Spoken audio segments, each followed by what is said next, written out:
Chicago, 1970s. A city alive with growth and optimism. Families settling in quiet suburbs, neighbors waving across lawns, and community leaders shaking hands under the warm glow of streetlights. Among them was a man everyone seemed to know, John Wayne Gacy. Businessman, volunteer, entertainer. He was the neighbor who lent a helping hand, the cheerful Pogo the Clown, who made children laugh at local parties. His smile was wide, his charm effortless, and his reputation spotless. But behind that mask of kindness lived a truth no one could see. Underneath the laughter was calculation. Behind the makeup, manipulation. Beneath the floors of his home, something unspeakable. This is not a story of gore or shock. It's a story of deception, of how a man mastered the art of appearing good while hiding everything evil. It's about psychology, ego, and the quiet terror that lives behind normality. Over 15 calm, compelling chapters will follow the life, crimes, and mind of the man who fooled an entire community until the facade finally cracked. So settle in. The lights of Chicago are fading, the laughter is gone, and behind one painted smile waits a story the world will never forget. Subscribe and join us as we explore John Wayne Gacy, the killer clown of Chicago, told one quiet chapter at a time. Chapter 1. A Mask of Smiles. The Early Life of John Wayne Gacy. Chicago, 1940s, a city of hard work, harsh winters, and ambition built on grit. The war was ending. The streets were alive again with returning soldiers, and families were rebuilding a sense of normal. In one modest brick home on the city's southwest side, a boy named John Wayne Gacy Jr. was learning early that appearances mattered. He was the second child of a proud mechanic, John Sr., and his wife, Marion. The family's world revolved around discipline and reputation. John Sr. believed in hard work and emotional restraint. Affection was a luxury, not a necessity. His children were expected to obey, to impress, and above all, to hide weakness. Little John, quiet and eager to please, learned quickly that smiles were safer than words. From the outside, theirs was an ordinary household, the kind of place neighbors waved to in passing, never guessing what tension lived behind its walls. Inside, Gacy grew up studying people.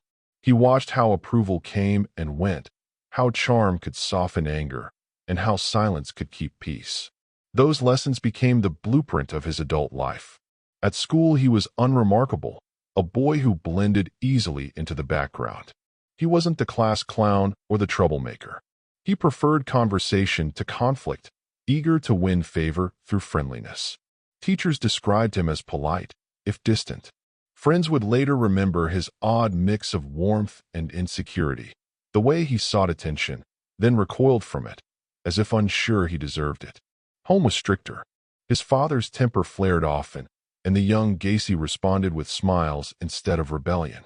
He learned that charm could be armor, a mask that calmed storms he couldn't control. That mask would follow him for the rest of his life. As the 1950s arrived, America was booming. Televisions flickered in living rooms, optimism filled the air, and conformity was the measure of success. Gacy, now a teenager, wanted desperately to fit that image. He joined clubs, volunteered, dressed neatly, spoke respectfully. On the surface, he was the model of a well-raised boy. Underneath, however, he carried a deep fear of disapproval, a need to be liked that would one day rule him entirely. When his health began to fail in adolescence, a series of blackouts, fainting spells, and hospital visits, he found a new form of attention.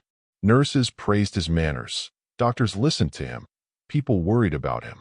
For the first time, he learned that sympathy could replace affection. He discovered that control could come from vulnerability.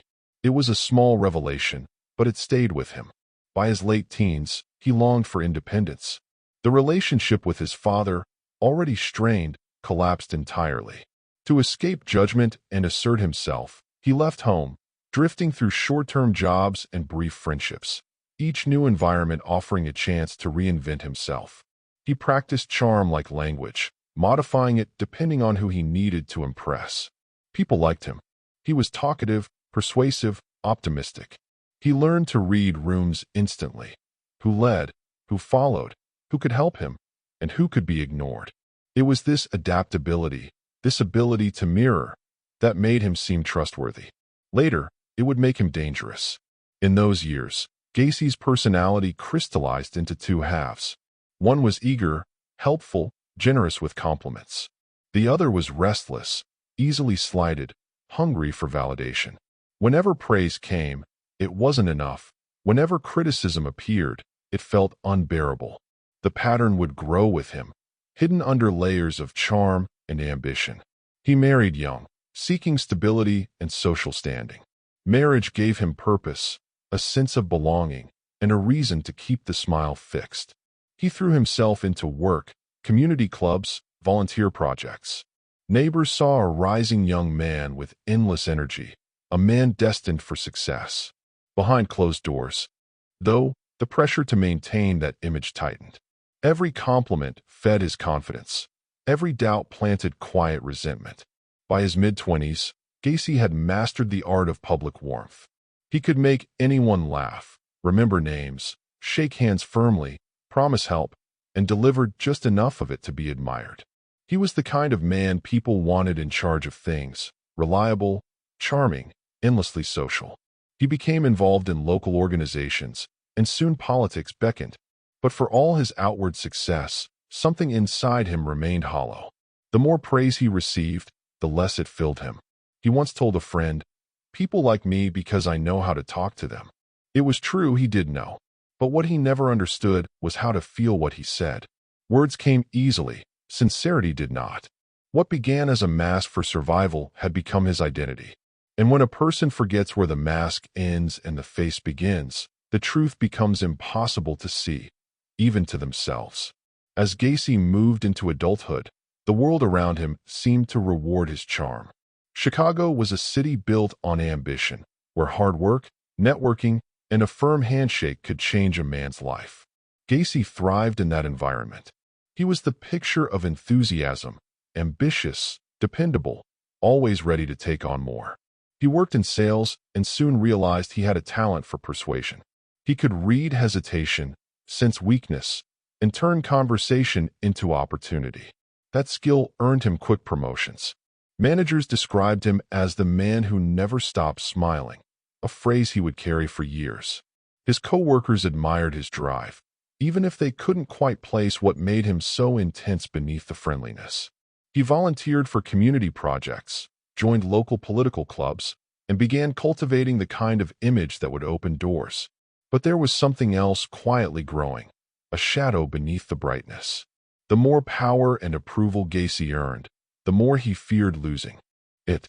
Praise had become his oxygen. Without it, he grew restless, anxious, irritable. When people didn't admire him, he felt invisible. And invisibility was unbearable. That need for control began to show in small ways. He micromanaged at work, exaggerated achievements, and blamed others when things went wrong. Behind closed doors, frustration boiled easily. To the public, he remained cheerful. In private, he simmered with insecurity. Those who knew him well described an energy that could shift in an instant, from warmth to coldness, from laughter to silence. In the early 1960s, Gacy began building what would become a defining part of his adult life: community involvement.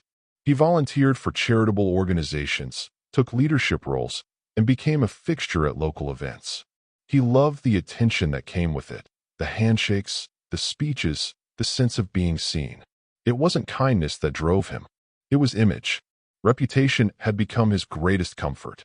He started wearing his suits sharper, his hair slicker, his grin wider.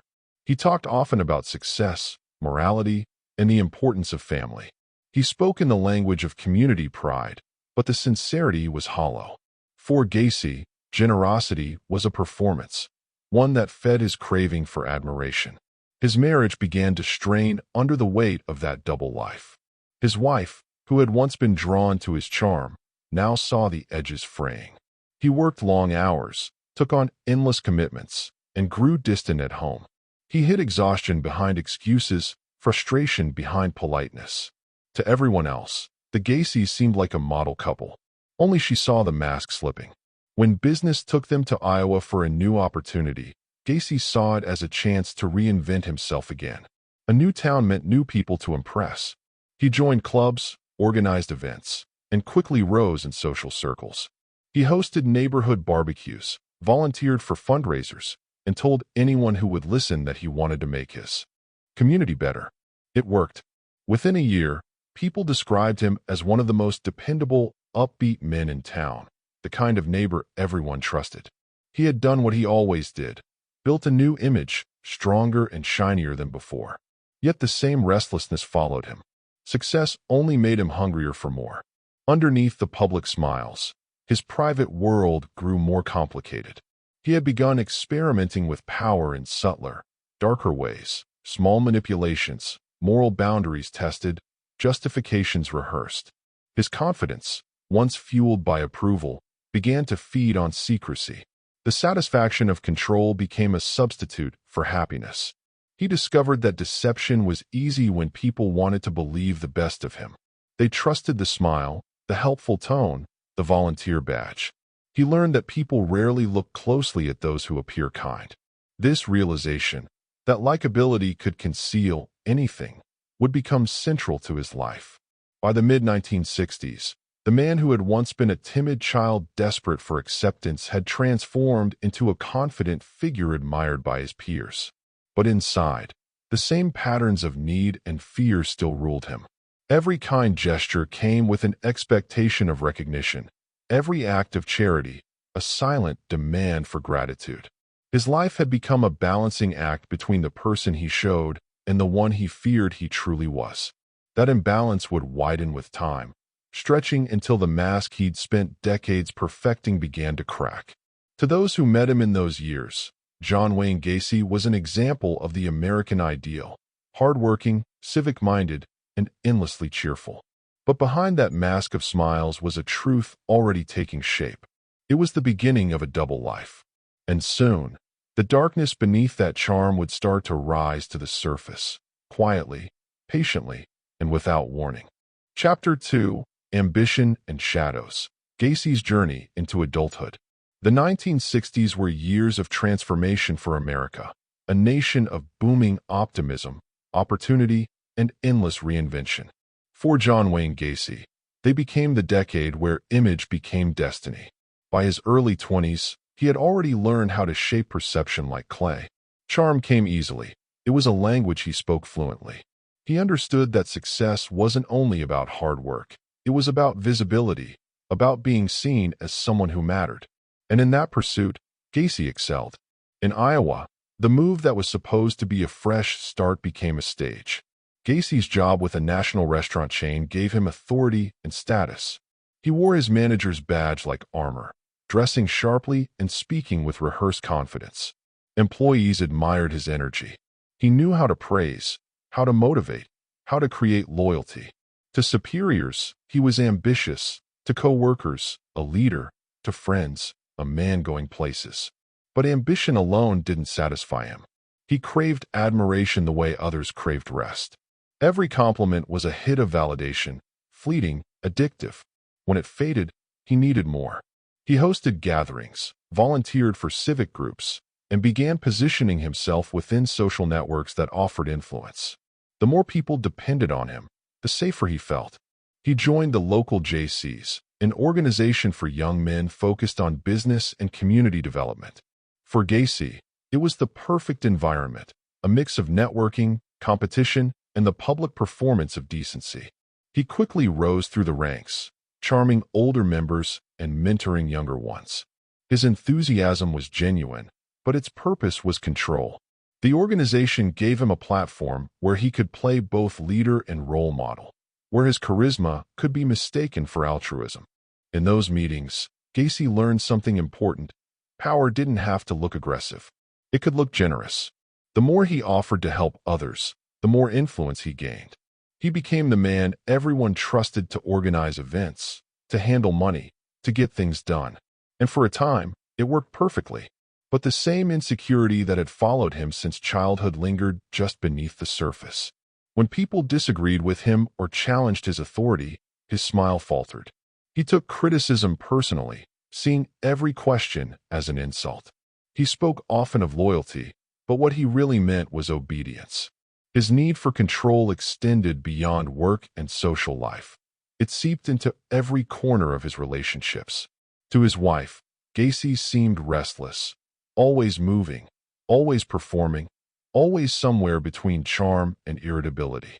He worked long hours, filled weekends with meetings and gatherings, and rarely sat still. When asked why, he would shrug and say, "I don't like wasting time." But the truth was more complicated. Stillness made him nervous. Silence left room for doubt. As his reputation in Iowa grew, so did his pride. He had money, respect, friends, and influence, all the things he thought would finally bring peace. But they didn't. Instead, he began testing limits, small acts of dishonesty justified by convenience or ego, a favor left unpaid, a promise broken quietly, a lie told smoothly to keep an image intact. Each time, the ease of deception thrilled him. He had discovered a new kind of power, the ability to deceive and be believed. That realization changed something fundamental in him. The mask that had begun as protection now became a weapon. He could wear whatever version of himself the world wanted to see. By the late 1960s, cracks in his perfect life began to appear. His marriage strained under the pressure of his work and his temper. His wife saw flashes of arrogance, bursts of resentment, and long stretches of silence that made the house feel colder. He deflected every confrontation with practiced charm or quick anger, refusing to admit fault. When tension rose too high, he would throw himself into community work again, feeding the illusion of stability. Publicly, he was thriving.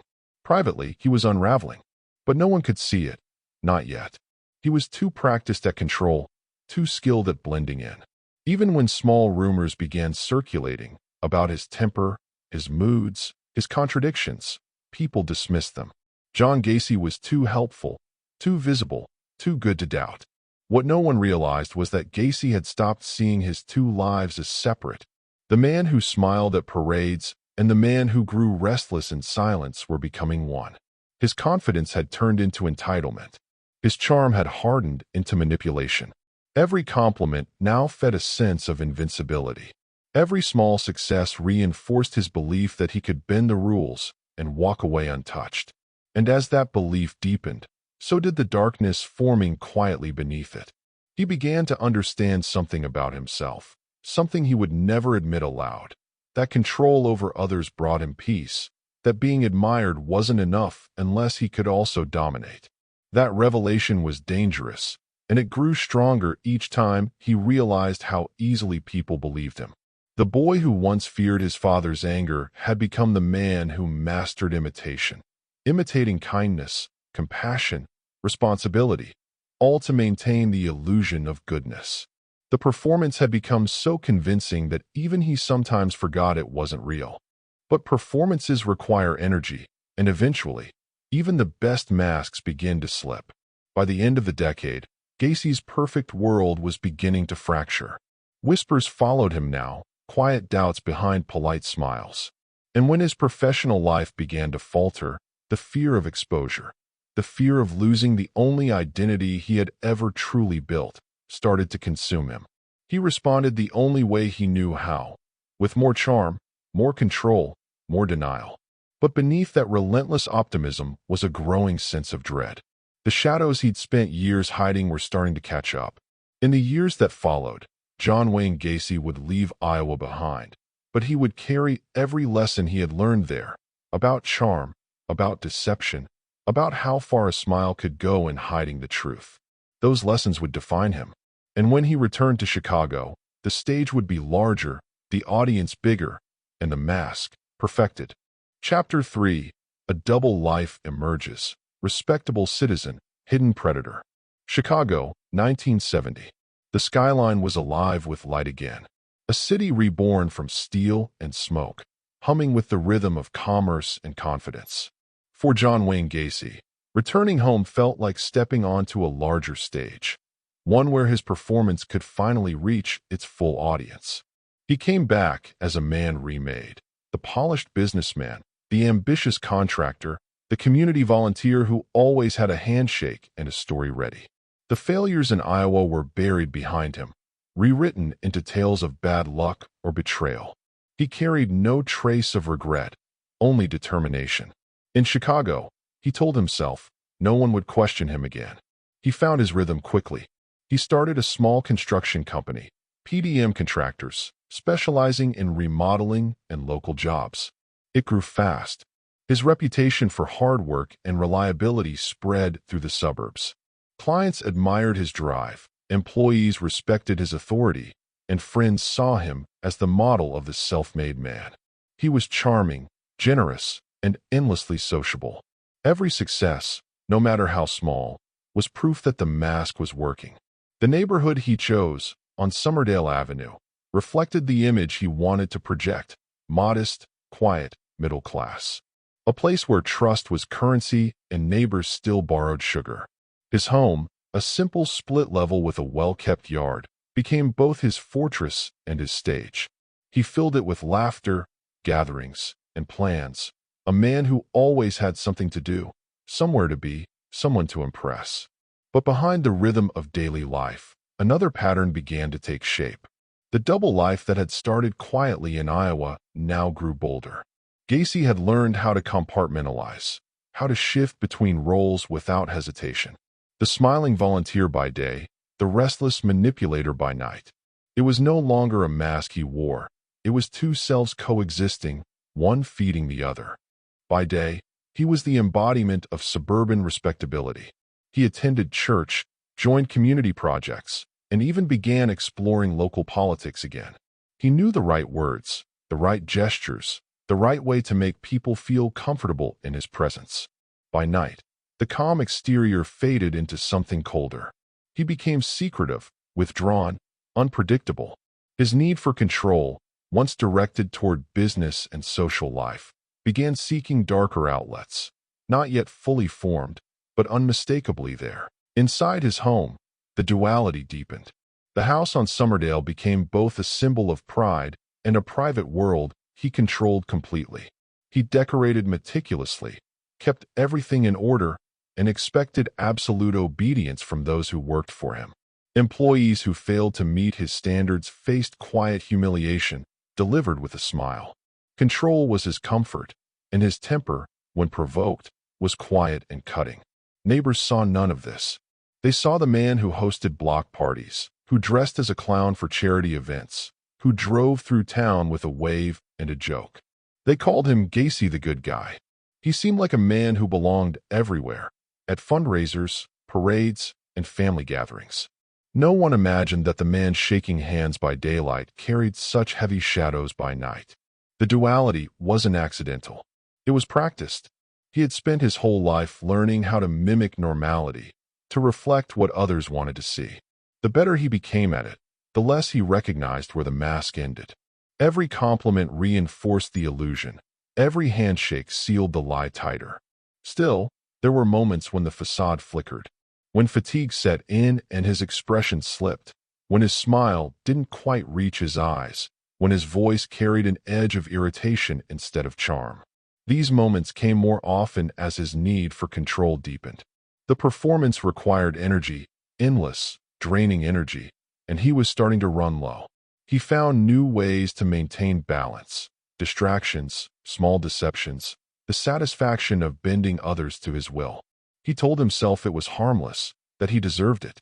Each act, each secret, became another thread in the web he spun around himself. It was only a matter of time before that web began to tighten. Yet even as he walked deeper into deception, the world around him refused to see. Gacy was too polite, too visible, too useful to question. People saw what they wanted: a man who helped others, who worked hard, who smiled through everything. They didn't see the restlessness in his eyes, the sleeplessness that haunted his nights, the quiet rehearsals of a story he told himself over and over, that he was in control. He believed it. Everyone did. And that belief would be the very thing that let the mask stay in place for years longer than it should have. Because in Chicago, in the bright calm of suburban life, the man everyone trusted was already disappearing, leaving behind only the performance. and performances, no matter how perfect, cannot last forever. Chapter 4. The Birth of Pogo the Clown, Entertaining Chicago's Children. In 1972, Chicago was a city of parades, fundraisers, and neighborhood picnics. It was a city that loved a show, especially one that promised laughter. John Wayne Gacy understood that better than most. He had learned that nothing won trust faster than joy, and nothing hid unease more completely than a smile. That year, the idea that would define his public image took shape. He joined a small volunteer group that entertained children at hospitals and community events. Someone suggested costumes. Someone else joked about clowns. Gacy volunteered immediately. A costume meant a role, and a role meant freedom. The moment he painted the red grin across his face, he became someone new. He named the character Pogo the Clown. The name came from the rhythm of laughter itself, short, bouncy, harmless. He designed the costume with care, bright colors, big buttons, cheerful triangles beneath wide eyes. The result looked friendly from a distance, almost wholesome, but up close the smile never changed. It stayed frozen, unblinking. At parties, children gathered around him. He twisted balloons, made jokes, performed simple tricks. Parents loved it. He became a regular feature at charity events, marching in parades, visiting hospitals, appearing at birthday parties. Cameras flashed, reporters smiled, and Pogo became a familiar face across the suburbs. The sight of that costume made people feel safe, entertained, grateful. For Gacy, it offered something deeper. The mask gave him power, the kind that comes from being both seen and hidden at once. Behind the painted grin, he didn't have to perform politeness anymore. It came built into the disguise. The costume gave him permission to exaggerate, to joke, to command attention without question. When he wore it, people accepted anything he said because he was the clown. He talked about it often. He said it made him happy to make others laugh, that it helped him give something back. He repeated that line to reporters, friends, anyone who asked. But those closest to him noticed how often he lingered in the character. He practiced the voice at home. He kept the costume in perfect condition, hanging it where he could see it. It wasn't just a hobby, it was a transformation. Psychologists later described the phenomenon as mass behavior, when a persona becomes a separate self. For Gacy, Pogo wasn't simply a role. It was an identity that allowed him to express the parts of himself he couldn't show otherwise.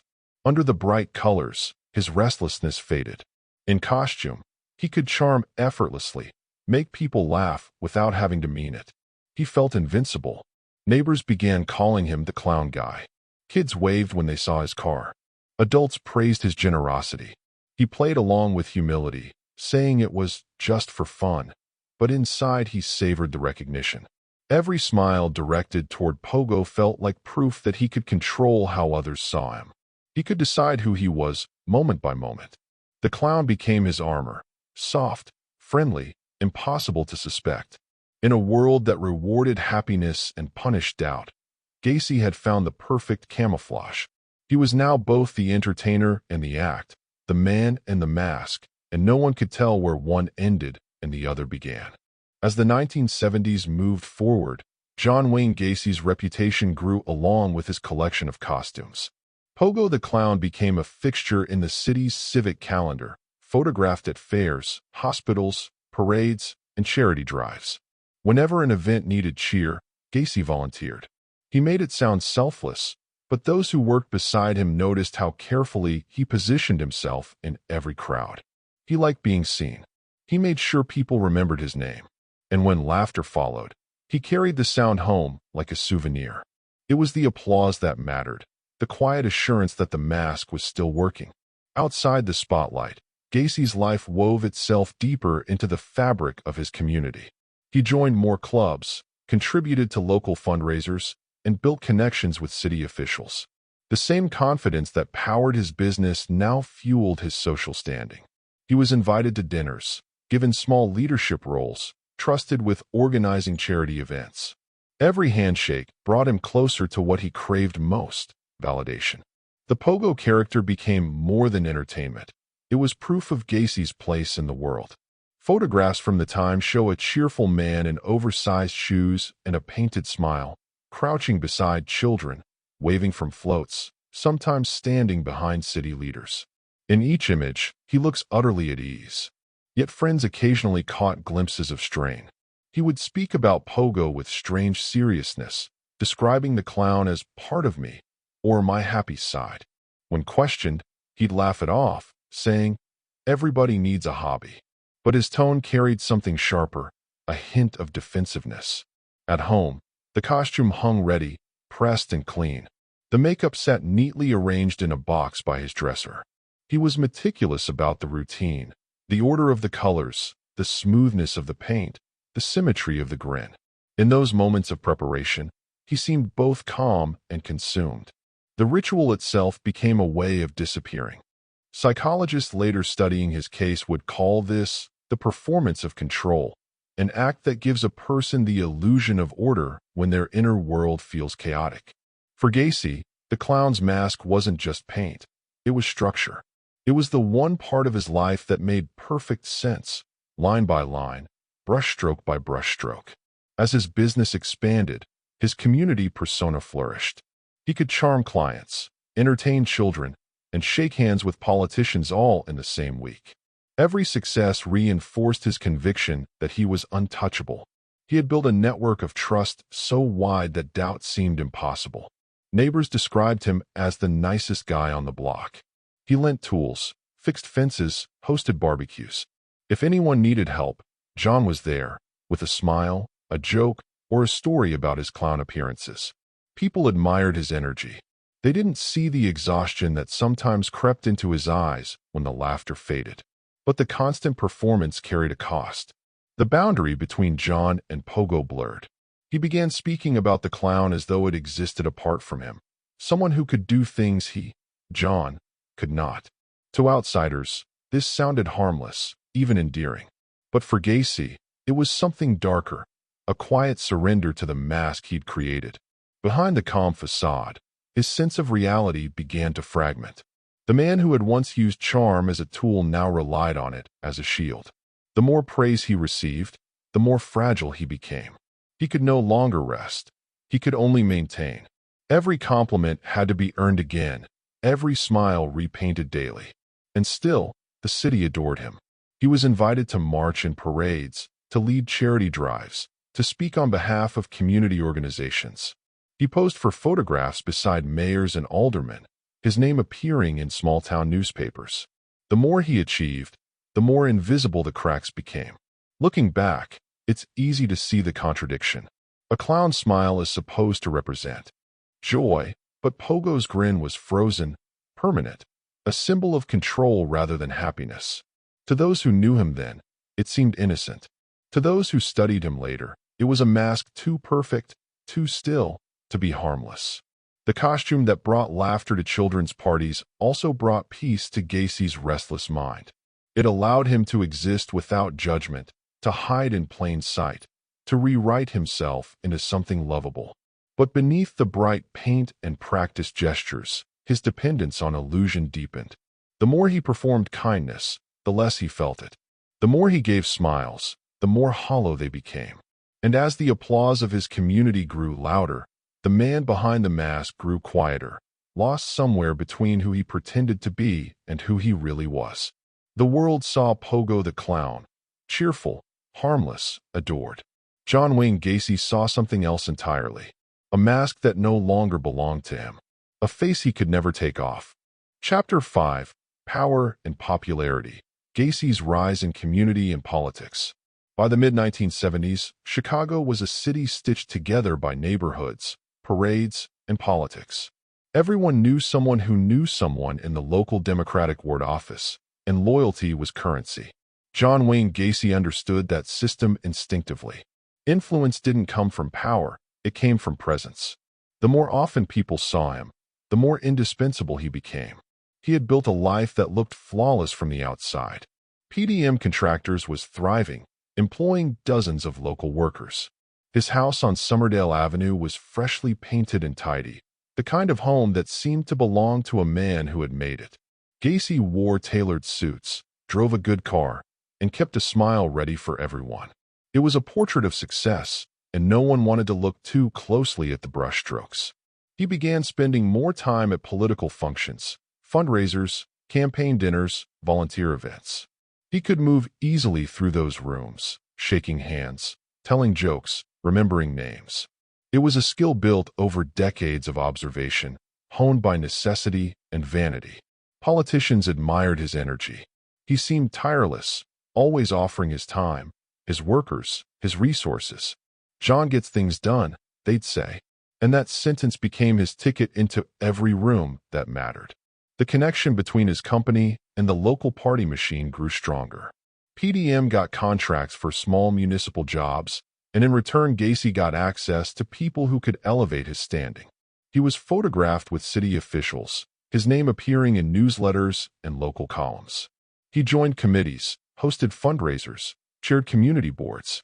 The walls of his office filled with certificates and plaques praising his service. Each one was a mirror reflecting the version of himself he most wanted to see. At home, he was just as calculating.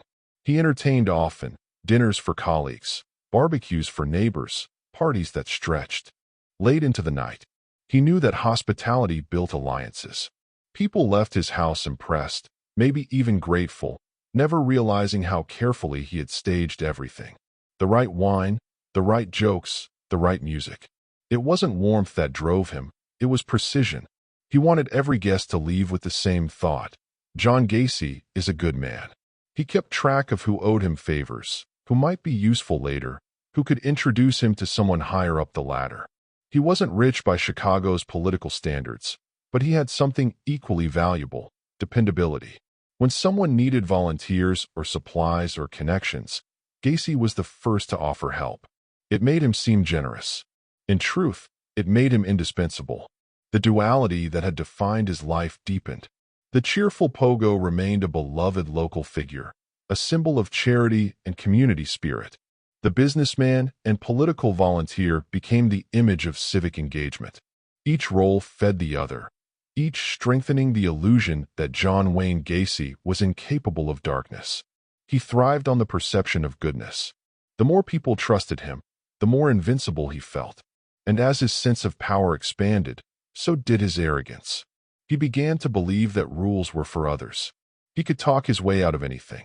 If people suspected something, his confidence would erase their doubts. That confidence became his addiction. He sought influence not just for status, but for protection. The more friends he had in politics, the safer he felt from scrutiny. He made donations, attended every event, and cultivated a reputation as a man who could be counted on. Local officials introduced him to state representatives. He even had his photograph taken with the First Lady during a Chicago visit. The image hung in his office, framed neatly, his ultimate symbol of belonging. To his employees, Gacy was demanding but charismatic. He expected loyalty, punctuality, and respect. He could be generous one day and cutting the next. His mood swung like a pendulum, controlled in public, unpredictable in private. Yet people stayed. He had a way of convincing others that working for him meant being part of something bigger. The balance between charm and control defined every aspect of his world. In public, his laughter filled rooms. In private, silence pressed like weight. The applause of his community soothed him, but it was never enough. He chased approval as if it were air, inhaling praise and exhaling performance. He had everything he thought he wanted: a growing business, powerful friends, social respect. But beneath the success was an old emptiness, an echo from his childhood that no amount of recognition could fill. He covered it with movement, meetings, calls, appearances. Still, when the noise faded, the emptiness waited. He would never face it willingly. Instead, he would drown it out with more of the same: more smiles, more obligations, more masks. The man who once sought approval to survive had turned it into his empire. And like every empire built on illusion, it could not stand forever. By 1975, John Wayne Gacy was no longer just a familiar face in Chicago's political circles. He was a fixture. His handshakes reached aldermen, campaign organizers, and even mayors. He wasn't an elected official, but in many rooms, His presence carried the same weight. People said he was connected, that he knew how to make things happen. In Chicago, that kind of reputation opened doors faster than money. He fed on it. Recognition gave him purpose, and influence made him feel safe. The more public his life became, the more invulnerable he felt. In crowds, he was electric, moving from group to group, joking easily, remembering names. He knew everyone, and everyone knew him. To those who mattered, John Gacy wasn't just another volunteer. His home on Somerdale Avenue reflected that growing power. It wasn't large or extravagant, but it radiated order and confidence. The furniture was spotless, the yard trimmed, the garage stocked with tools and paint cans. The place felt busy even when it was quiet, as though the walls themselves were rehearsing his performance. Guests came often, neighbors, coworkers, local officials, and always left impressed.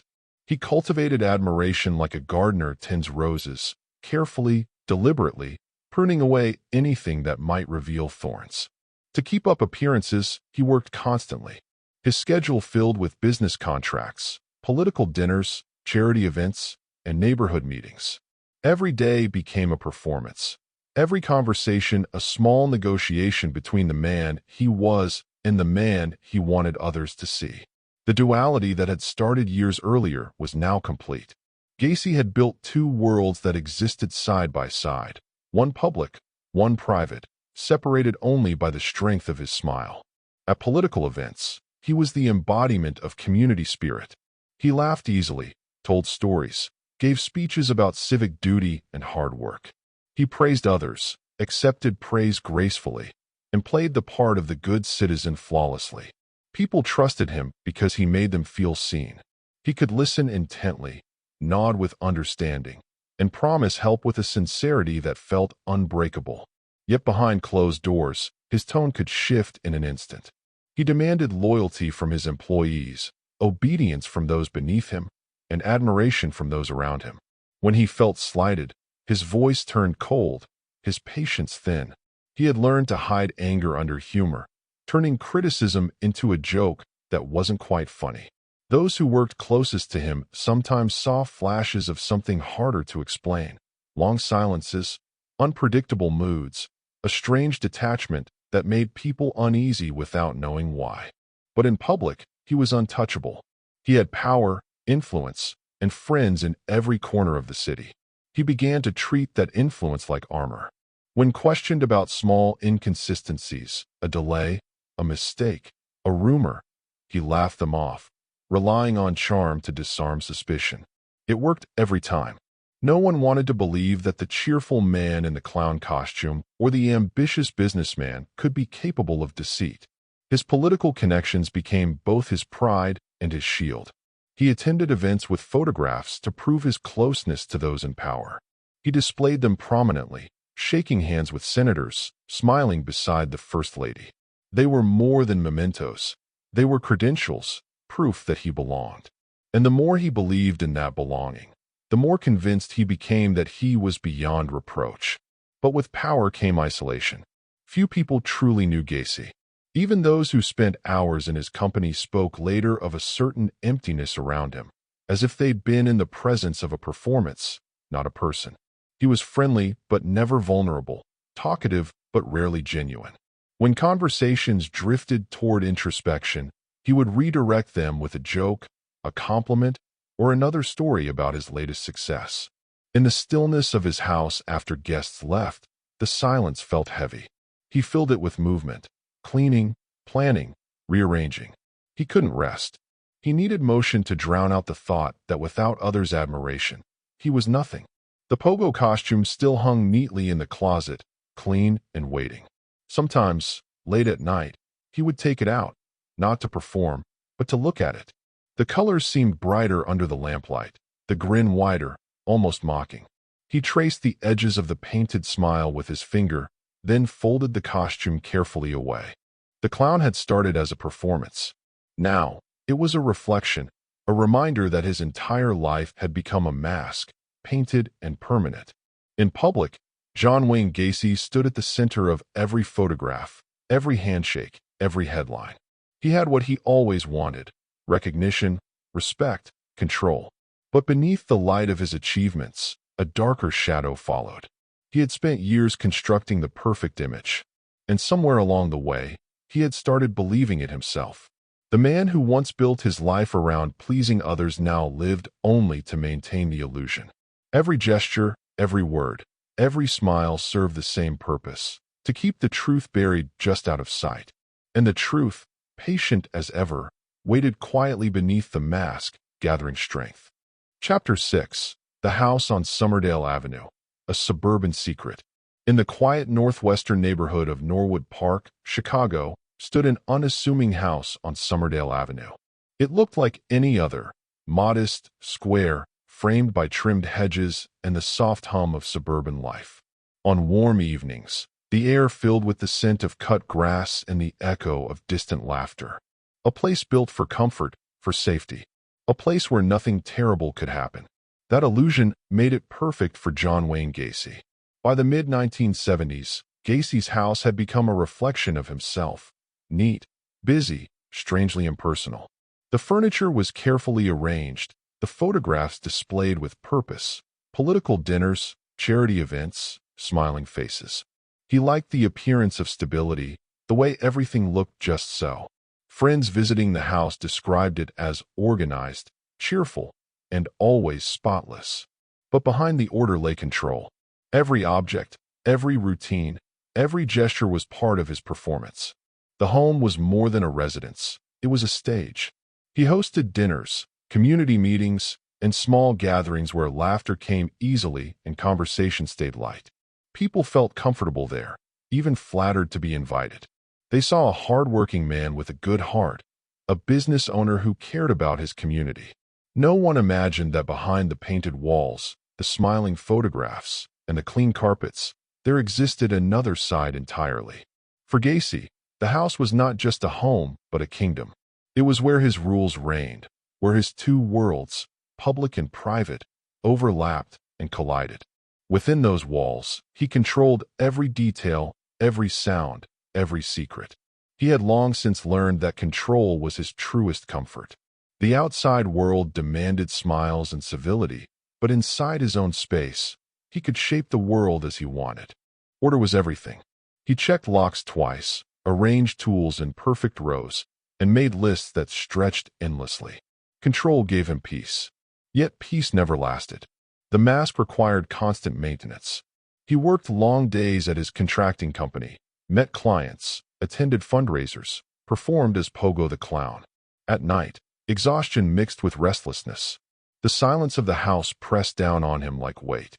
He filled it with motion, pacing, cleaning, thinking. Always thinking. Neighbors thought him eccentric but harmless. They saw the long hours he worked, the endless projects, the steady stream of workers coming and going. He was talkative and friendly, always ready to lend a hand or tell a joke. He's just busy, they said. He's got a good heart. The mask had done its job perfectly. The basement of the Somerdale house was Gacy's private world, a space no one entered without his permission. Down there, beneath the hum of the furnace and the dim glow of a single bulb, the performance ended. It was quiet, controlled, separate from the noise above. To Gacy, it felt like the center of his universe, a place where he could finally drop the act. Those who worked for him at PDM sometimes helped with projects in the basement, small repairs, storage, routine construction. They noticed the space felt odd, unfinished, a patchwork of pipes, concrete, and shadows. When asked about it, Gacy shrugged. Old houses, he'd say. They've always got quirks. The explanation was enough. It always was. He had built an image too strong to question. The man people saw on the street couldn't possibly have secrets worth fearing. He was a neighbor, a volunteer, a businessman who entertained at children's parties. No one ever asked to look closer. Psychologically, Gacy's attachment to his home revealed something deeper. Experts later called it territorial identity, the idea that he saw his space as an extension of himself, a place where his rules replaced society's. The order he maintained there mirrored the control he craved over every part of his life. To him, Somerdale Avenue wasn't just an address. It was the boundary between two realities. The outside world saw light. The bright colors of the clown costume, the flash of cameras, the laughter at fundraisers. Inside, shadows grew quietly, patiently. And the most chilling part was how normal it all seemed. When Gacy stood on his front lawn, waving to neighbors or fixing his fence, no one imagined that the same man would one day be remembered as one of America's darkest figures. He didn't fit the picture of evil. He looked like everything decent society valued: hardworking, polite, friendly. The house became a metaphor for his soul, tidy on the surface, hollow beneath. It was the perfect hiding place. And as the years went on, that hiding place would become both his sanctuary and his undoing. In time, the house on Somerdale Avenue became more than just Gacy's home. It became the center of his identity, the one place in the world where he ruled without question. The neighbors saw only the surface: the neatly trimmed yard, the bright Christmas lights, the endless construction projects that seemed to shift from week to week. Gacy was always working on something, and people admired that. To them, he was just a man with too much energy, too much ambition to sit still. Inside, though, every corner of the house served a purpose. His office was lined with photographs of himself shaking hands with politicians and community leaders. Certificates hung proudly on the walls, awards, letters of thanks, evidence of his respectability. They reminded him, daily, that he was someone important. The living room smelled faintly of paint and aftershave, the air always a little too still, as though waiting for company that never arrived. The basement, however, remained private. Gacy treated it like an extension of his own thoughts, cluttered yet organized, hidden yet always present. He spent long hours there, moving tools, repairing pipes, pacing the floor. Sometimes he'd have music playing softly in the background, humming along under his breath. The sound of the city above seemed far away. Down there, he was alone with the quiet hum of machinery and his own reflection in the dim light. He began to grow possessive of his home. He didn't like people asking questions about it or poking around uninvited. Even his closest acquaintances noticed his protectiveness. If someone joked about the basement or suggested he hired too many workers, he would deflect with charm, changing the subject with a laugh. But his eyes would harden for just a moment, a flicker of something guarded, defensive. Control had always been Gacy's answer to fear. In childhood, it shielded him from his father's anger. In adulthood, it became the foundation of his public life. And at Somerdale, it reached perfection. He controlled what people saw, what they thought, even what they remembered about him. He could rewrite stories on the spot, and people would believe him. He had learned that truth didn't matter if you were confident enough when you lied. He filled the house with evidence of normalcy. Furniture catalog perfect, shelves of trophies and family photos, bright paintings chosen for cheerfulness. He wanted it to look like the home of a man who had nothing to hide. To visitors, it worked. To him, it was armor. The more normal it looked, the safer he felt. Yet there were nights when the calm faltered. The long hours, the silence, the endless pretending, they began to wear him down. When the parties ended and the guests left, the laughter seemed to echo long after it should have stopped. He would wander through the empty rooms, straightening things that didn't need fixing, whispering to himself that everything was fine. Neighbors began to notice small oddities: the constant late-night activity, the comings and goings, the faint smell of damp earth that sometimes drifted up from the property after rain. But suspicion never took hold. Gacy was too friendly, too helpful. When questioned, he'd flash his broad, easy smile and explain it away. Plumbing repairs, foundation work, home improvements. It was the sort of explanation no one ever double-checked. The genius of his deception lay in its simplicity. People want to trust their neighbors. They want to believe in the safety of the street they live on, the goodness of the man next door. Gacy knew this and used it with precision.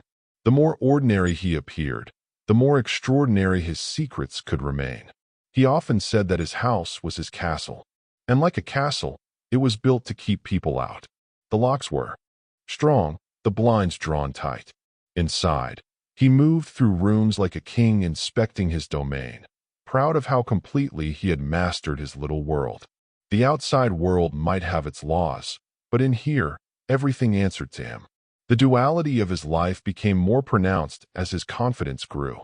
The charming politician's friend, the cheerful clown, the successful contractor, all of these identities swirled together in the space between the upstairs lights and the basement shadows.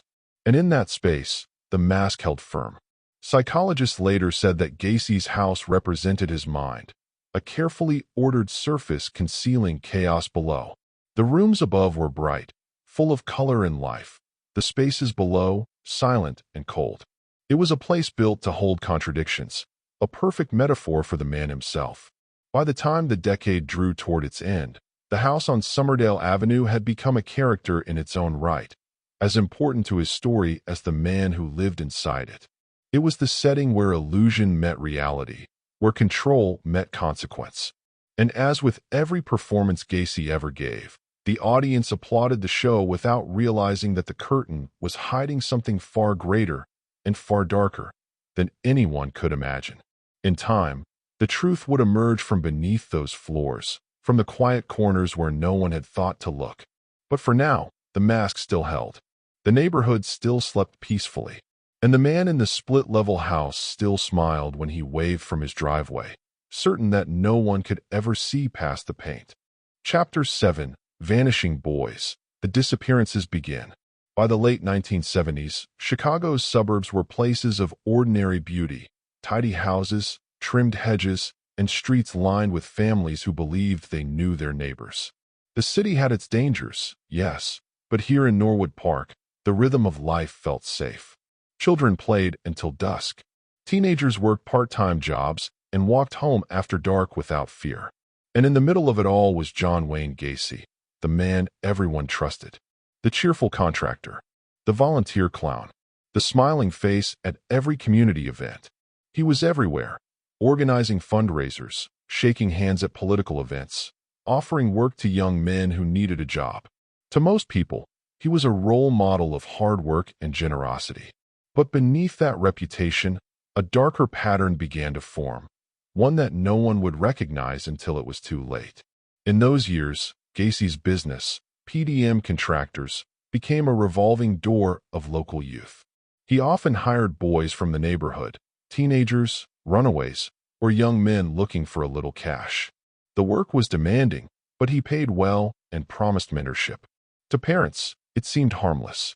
Their sons were earning money under the supervision of a respected businessman. For Gacy, however, the hiring process served another purpose entirely. It gave him access to admiration, to control, to the unspoken power he craved over others. He had perfected the art of disguise, every gesture, every phrase, every laugh calculated to seem natural.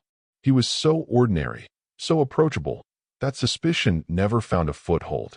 When the first boy didn't return home, it was written off as a runaway. Chicago was full of them, teenagers fleeing home in search of independence, adventure, or escape. The police had seen it before.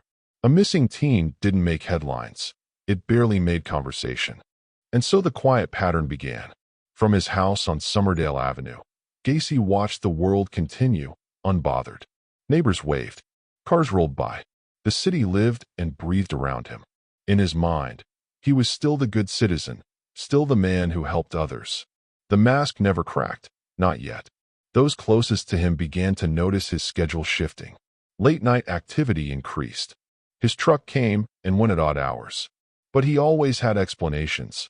Late jobs, last-minute repairs, community work. He spoke with confidence, and no one questioned him. He had spent years mastering the art of credibility. A smile, a handshake, a calm tone. They could erase doubt before it ever took shape. When a client or friend looked uncertain, he'd laugh it off. "You know me," he'd say, and that was enough. The disappearances multiplied, though still no one saw a pattern. They were scattered across neighborhoods, ages, circumstances. No one imagined they could all lead back to the same quiet street, the same friendly man. Gacy's life continued to move in two directions at once. In public, he remained untouchable, organizing events, performing as Pogo the Clown, expanding his business. His photograph appeared in local papers beside mayors and senators. People trusted him implicitly. In private, He grew more reckless. The boundaries that had once separated his personas began to blur. The line between performance and reality, between the clown, the businessman, the friend, and the manipulator, dissolved. He no longer needed to try to appear normal. He simply was. To outsiders, he seemed the same as ever. A little tired, perhaps, a little more withdrawn. But still polite, still smiling, still dependable. When people spoke of him, they said, "He's one of the good ones." It's a chilling truth of human nature. We rarely see what we're not looking for. And no one was looking at John Wayne Gacy. He had built his disguise too well, woven it into every corner of his life. The clown costume, the political connections, the spotless reputation. It was all part of the same mask. And while the city slept, while the world went about its business, the pattern continued. Unseen, unspoken, and unchecked. Each disappearance was a whisper lost in the noise of everyday life. Each silence, a piece of a puzzle no one yet knew existed. The mid-1970s brought subtle change to Chicago. The economy wavered, neighborhoods shifted, and the city's optimism dimmed into something quieter, more cautious. But in the suburbs, life remained deceptively calm. Newspapers still printed cheerful headlines about festivals and community awards, and in those pages, John Wayne Gacy's name often appeared.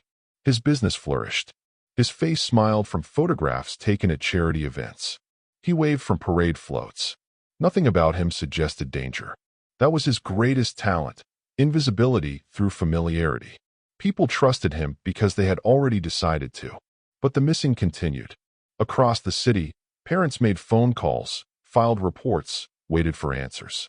The police, overwhelmed and underinformed, saw little connection between the cases. Some boys had run away before.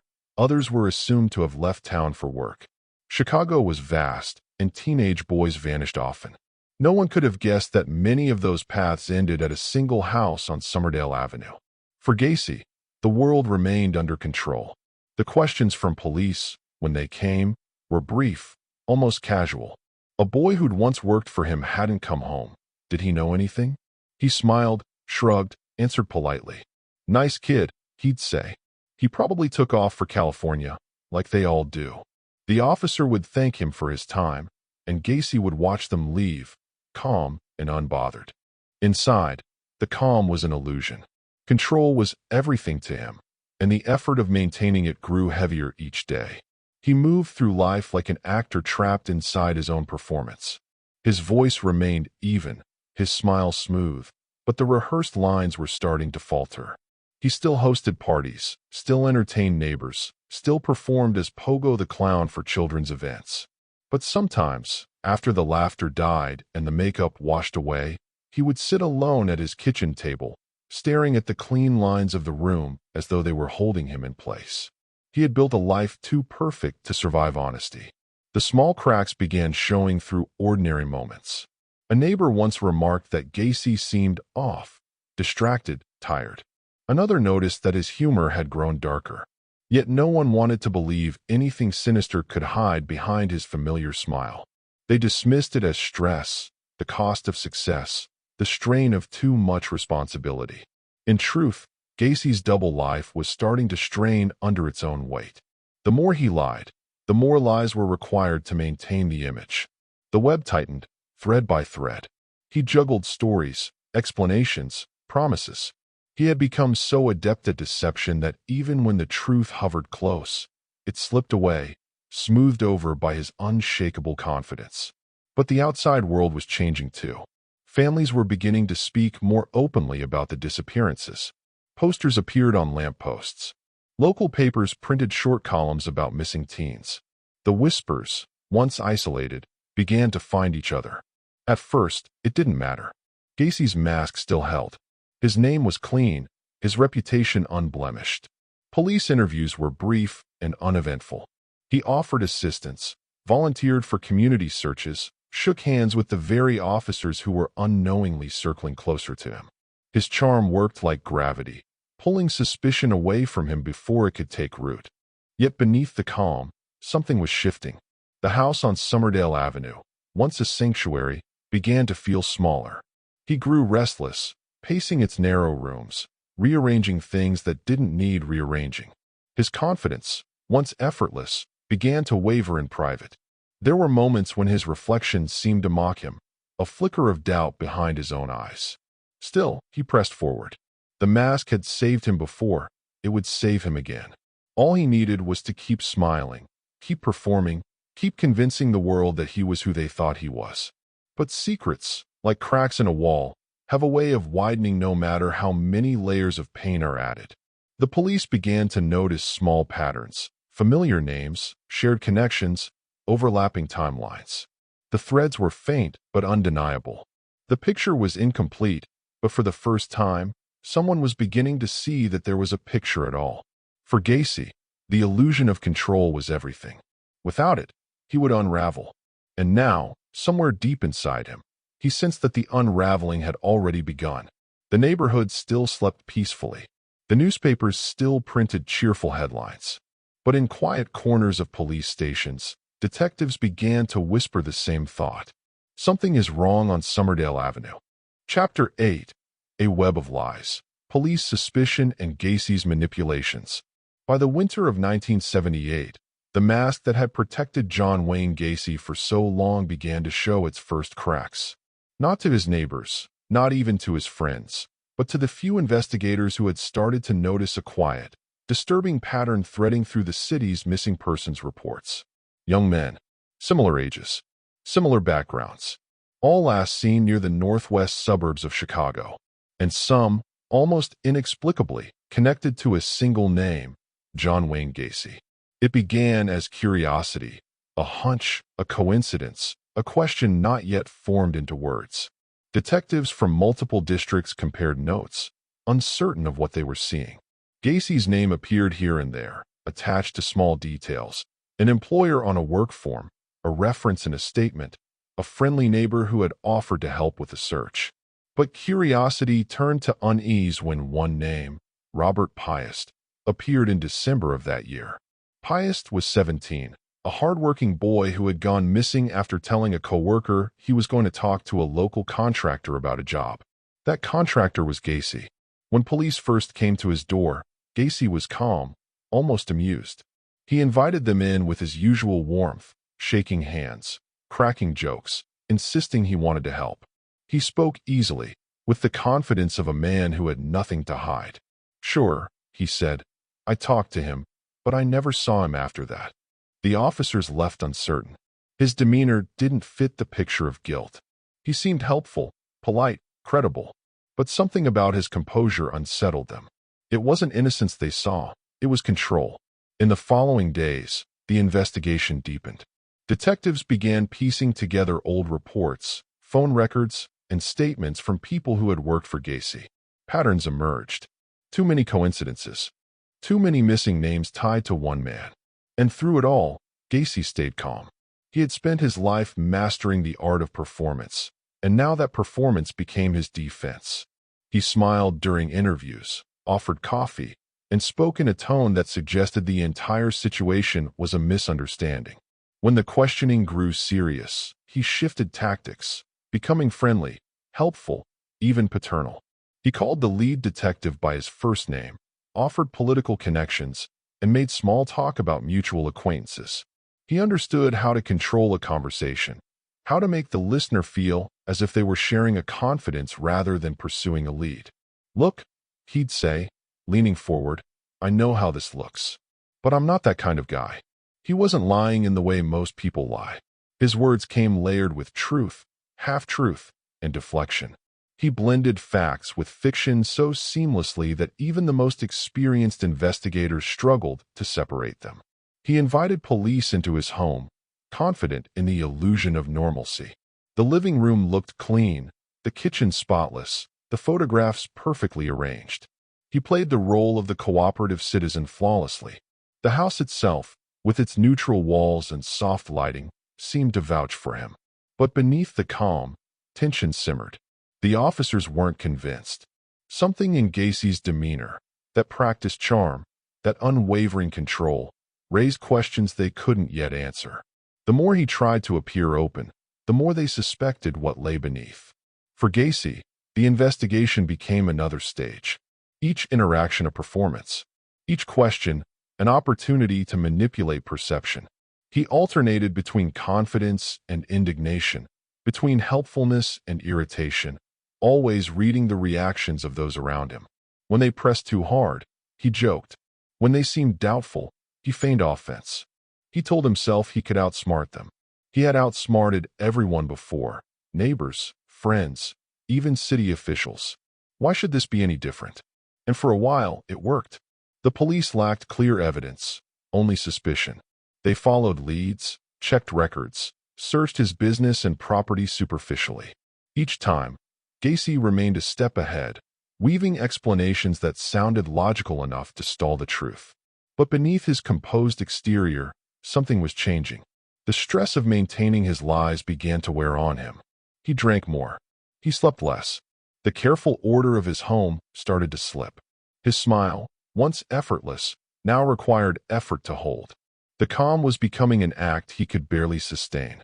The police, meanwhile, refused to let go. They began surveillance, following him day and night. At first, Gacy treated it as a nuisance, waving to the unmarked cars parked near his home, even inviting the officers to breakfast just to prove how little their presence bothered him. It was arrogance and fear blending into one. He told friends that the investigation was a misunderstanding, that the police were harassing him, that soon everything would clear up. But his tone was different now. Too quick, too defensive. And as the days passed, the illusion began to tremble. The December air in Chicago was sharp and heavy with gray light.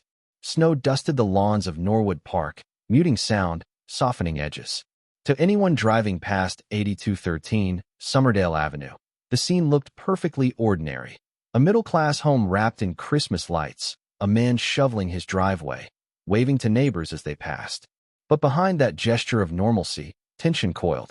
For the first time in his life, John Wayne Gacy was not in complete control.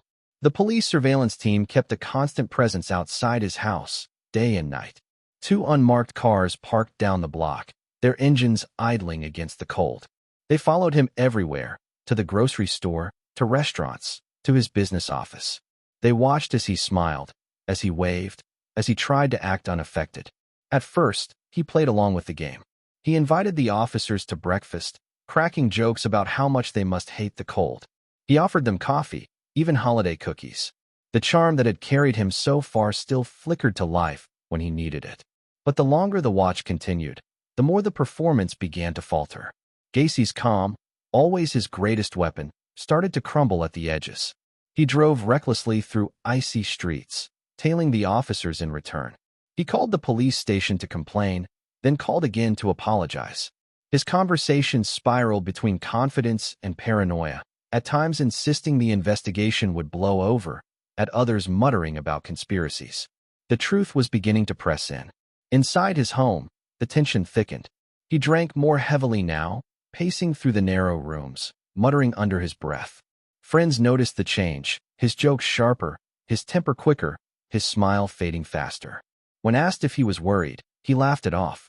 "They've got nothing," he'd say. "I've been around long enough to know how to handle people." But deep down, he knew the walls were closing in. The officers watching him weren't giving up. They followed patterns, tracked movements, compared timelines. One detective described the experience as watching the mask peel off. Every hour of observation revealed small inconsistencies, sudden detours, nervous habits, strange silences. The more he tried to appear normal, the less normal he seemed. The turning point came quietly, almost by accident. A small search warrant led police back into his home, this time more thorough. They noted odd details, the strange smell in the air, the cluttered basement, the patchwork repairs that didn't quite make sense. Gacy talked through it all, explaining away every question with a quick, easy smile. But the detectives were no longer listening to his words. They were listening to his tone. He was unraveling. His arrogance, once his shield, had become his weakness. He believed he could talk his way through anything, and so he talked too much. He contradicted himself, misstated timelines, revealed information he shouldn't have known. Every word became a thread that detectives tugged on until the web of lies began to come apart. The days dragged on. His movements grew erratic. He was seen driving for hours through the suburbs, sometimes stopping at bars, sometimes just sitting alone in his car. Friends described him as haunted.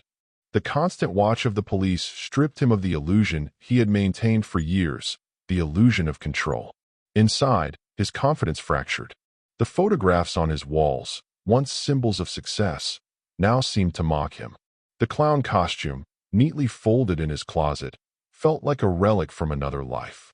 He stopped performing, stopped attending events, stopped smiling. The house felt smaller now, the air heavier. Even his own reflections seemed to betray him. The same face he had trusted to charm and deceive now looked foreign, hollow. The detectives, too, were feeling the pressure. What they suspected was enormous, unthinkable, and yet They lacked proof. They watched, waited, listened, piecing together fragments of truth from Gacy's own contradictions. Each day brought them closer, though none yet knew just how close they were. Then came the break. A small piece of evidence, almost mundane on its own, tied Gacy to a missing boy beyond reasonable doubt. It was enough. The search warrant expanded. The tone of the investigation shifted from suspicion to pursuit. When the officers arrived again at his house, Gacy greeted them at the door, his face pale, his hands shaking. The smile was gone now, replaced by something unfamiliar, fatigue, perhaps, or surrender. He spoke softly, offering small talk that went nowhere, watching their eyes as they moved through his home. He must have known, in that moment, that the performance was ending. For years, he had balanced the two sides of himself, the charming man and the hidden predator, and for years, it had worked. But now the balance was collapsing. The lies that had once protected him had grown too tangled to maintain. The web was breaking, and for the first time, John Wayne Gacy could feel it closing around him, not as a threat, but as an inevitability. Outside, the snow continued to fall. The lights of his house glowed softly in the dark, as if still trying to convince the world of its normalcy. But inside, beneath that quiet suburban exterior, the truth waited, patient, silent, and ready to be found. Chapter 9. The Investigation Tightens. Detectives on the Hunt. Chicago, December 1978. The city was wrapped in cold silence, the kind that sharpens sound and turns every breath into mist. Inside police headquarters, the warmth of the room couldn't mask the tension. The pieces were finally beginning to align. The scattered names, the overlapping timelines, the quiet suspicions that had haunted detectives for months, all of it pointed back to one man, John Wayne Gacy. For weeks, they had followed him through the city, through diners and gas stations, political offices and construction sites. The officers had come to know his routines better than he did himself. The way he smiled too often, the way he avoided eye contact when pressed, the way his charm faltered when silence lingered too long. They had watched his mask flicker, that perfect veneer of confidence that now cracked in tiny, telling moments. Detective Joseph Kozenzak, leading the case, had begun to sense something deeper than mere suspicion. It wasn't just the missing boys or the inconsistencies in Gacy's statements. It was the aura of performance that surrounded him. Kozenzak described it later as watching a man play a part he no longer believed in. The investigation had grown larger. What began as a single missing persons case had turned into a coordinated operation. Surveillance teams documented Gacy's every move. Forensic specialists prepared for a full-scale search.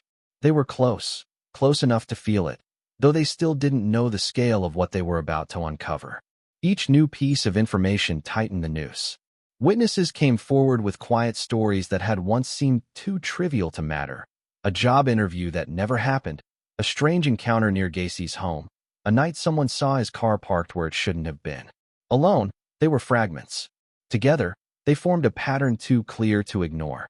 When officers returned to his house with a more expansive warrant, the tone of the entire case shifted.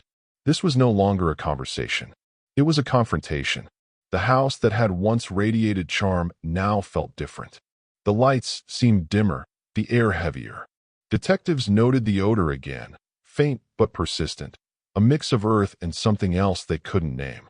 Gacy moved through the rooms beside them, trying to appear composed, cracking jokes that fell flat. His voice trembled slightly when he spoke. The officers searched methodically, logging every object, every photograph, every scrap of paper. They took samples from the crawl space, noting how sections of the floor seemed uneven, how repairs appeared oddly placed. The deeper they looked, the more their unease grew. Still, Gacy maintained his act. He offered explanations for everything: the smell, the repairs, the oddities in his schedule. He even joked that his home was becoming more famous than he was. But the humor didn't land. The detectives weren't listening anymore. Outside, the street was lined with flashing lights. Neighbors gathered in coats and scarves, watching silently. The man they'd known for years, the smiling clown, the friendly contractor, stood in his driveway, arms crossed, face expressionless. The charm was gone now, replaced by a kind of distant stillness. Inside the police station, the evidence table filled quickly. Receipts, maps, photographs, and handwritten notes. Each piece was a thread connecting him to the disappearances. The detectives worked late into the night, their exhaustion giving way to determination. They had come too far to stop. For Gacy, the world was shrinking. The house that had once been his fortress was now a cage. The car that had carried him across Chicago's streets now trailed the watchful eyes of the law. His phone calls, once tools of influence, were recorded, logged, analyzed. Every conversation betrayed a little more of the man behind the mask. He tried to hold on to control, but the pressure mounted. The constant surveillance, the questioning, the unrelenting suspicion, it wore him down. The confidence that had once carried him through every lie began to fracture.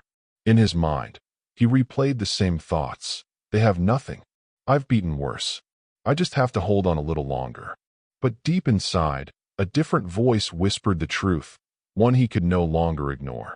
The detectives weren't leaving. The questions weren't stopping. The walls were closing in. And for the first time, John Wayne Gacy felt something he hadn't felt since childhood: fear. The snow fell heavier now, coating Chicago in a blanket of quiet that seemed almost deliberate, as though the city itself was holding its breath. For the men watching John Wayne Gacy, the silence was deceptive. Every hour brought new clues, new fragments of truth. The picture was nearly complete. Gacy's behavior had changed. The confidence that once defined him was slipping away, replaced by bursts of agitation and moments of strange calm. He drank constantly, talking too much, saying too little. The officers who followed him began to notice the shift. He was unraveling. Detective Kozenzak and his team gathered in late-night meetings, their notes spread across tables under flickering fluorescent lights. The evidence spoke in fragments. The missing boys, the conflicting timelines, the statements from those who had worked for him. Each piece added weight to the suspicion they had carried quietly for weeks. They knew something terrible was hidden beneath that house. What they didn't know was how deep it went. Gacy sensed the inevitability long before he admitted it. He could see it in their eyes, the quiet persistence of men who had already decided he was guilty. He tried to push back, calling in favors from political acquaintances, reminding anyone who would listen that he was a community man. But no amount of charm could slow the momentum. The surveillance continued without pause. Officers watched him stumble through long nights, chain smoking in diners, pacing his driveway at odd hours. Sometimes he approached the unmarked cars and leaned against them, smiling as if to say, "I see you." But his voice trembled when he spoke. "You boys ever get tired of watching me?" he'd ask. "You won't find anything." It wasn't a taunt. It was a plea wrapped in bravado. Inside the station, the team prepared for one final search. A new warrant, broader and more decisive than the last, would allow them to dig, literally and metaphorically, beneath the image Gacy had built for decades. The morning they served it, the air was brittle with cold. Officers approached the house quietly, their breath forming clouds that vanished into the gray light. Gacy met them at the door. His usual grin was gone. His face looked drawn, his eyes hollow. He said nothing as they entered. Inside, the officers moved carefully, methodically. The house, once so neat, now felt oppressive. Every corner seemed to hold its breath. The smell was stronger this time, impossible to ignore. They followed it down to the basement, to the narrow crawl space beneath the floorboards, a place Gacy had always kept private, a place few had ever seen. When the first officer crouched down to look, he saw disturbed soil, uneven patches that caught the light differently. The air was thick, damp, unnatural. He said nothing, just looked back toward the stairwell where Gacy stood watching. The stillness of that moment stretched like wire. Gacy broke it with a single sentence, his voice barely above a whisper. "You'll find more than you bargained for down there," he said. Then he turned and walked away. It was a strange, almost casual admission, neither confession nor denial, just acknowledgement. The words hung in the air long after he'd gone. The detectives froze, their unease turning to certainty. Orders were given, equipment called in. The crawl space would be searched. Carefully, completely. As they began to dig, the truth of Summerdale Avenue began to emerge, inch by inch, shovelful by shovelful. The soil gave way not only to the physical evidence of Gacy's crimes, but to the collapse of the illusion he had built. Upstairs, Gacy sat in silence, smoking a cigarette, staring out at the falling snow. For the first time in decades, there was nothing left to hide behind. No smile, no handshake, no mask. The web he had spun so carefully for years had finally caught its creator. And as the night deepened and the lights of police cars reflected off the frozen street, John Wayne Gacy's house, once a symbol of respectability, became something else entirely, a place where illusion ended and truth began. The investigation was over. The unmasking had begun. Chapter 10, Horrors Below, The Crawl Space Revelations. December 22nd, 1978. Chicago awoke to headlines that would haunt the nation for decades. The quiet house at 8213 Summerdale Avenue, the home of the smiling contractor, the local volunteer, the friendly clown, had become the center of a nightmare. For weeks, detectives had suspected something dark hid beneath the surface of John Wayne Gacy's life. But now, beneath the literal surface of his home, the truth began to take form. It started with a shovel, a single scrape of metal against earth, followed by another and another. The air in the crawl space was thick and foul, carrying with it a smell that officers had no words for, one that silence could not disguise. Beneath the dim glow of flashlights, the soil moved, revealing what the city had refused to see for years. What they found would change the way America understood evil. The men digging worked quietly, methodically, each stroke of the shovel cutting through the illusion Gacy had so carefully built. The earth was soft in places, uneven in others, as though it had been disturbed and covered again and again. Within hours, the first discovery emerged. And then, another. The crawl space that had once seemed like a quirk of an old house now stretched out before them like a graveyard. Outside, the neighborhood gathered in stunned silence. Reporters filled the streets. News vans parked bumper to bumper along the curb. The cold air carried the hum of whispered disbelief. Neighbors stared at the house that had once hosted barbecues and birthday parties, unable to reconcile the image of the friendly man they knew with what was being unearthed beneath his home. Inside, Gacy sat handcuffed, calm as ever. He asked for cigarettes, coffee, a newspaper. His composure was eerie, too controlled, too deliberate. When detectives questioned him, he spoke softly, as though the unfolding horror were happening to someone else.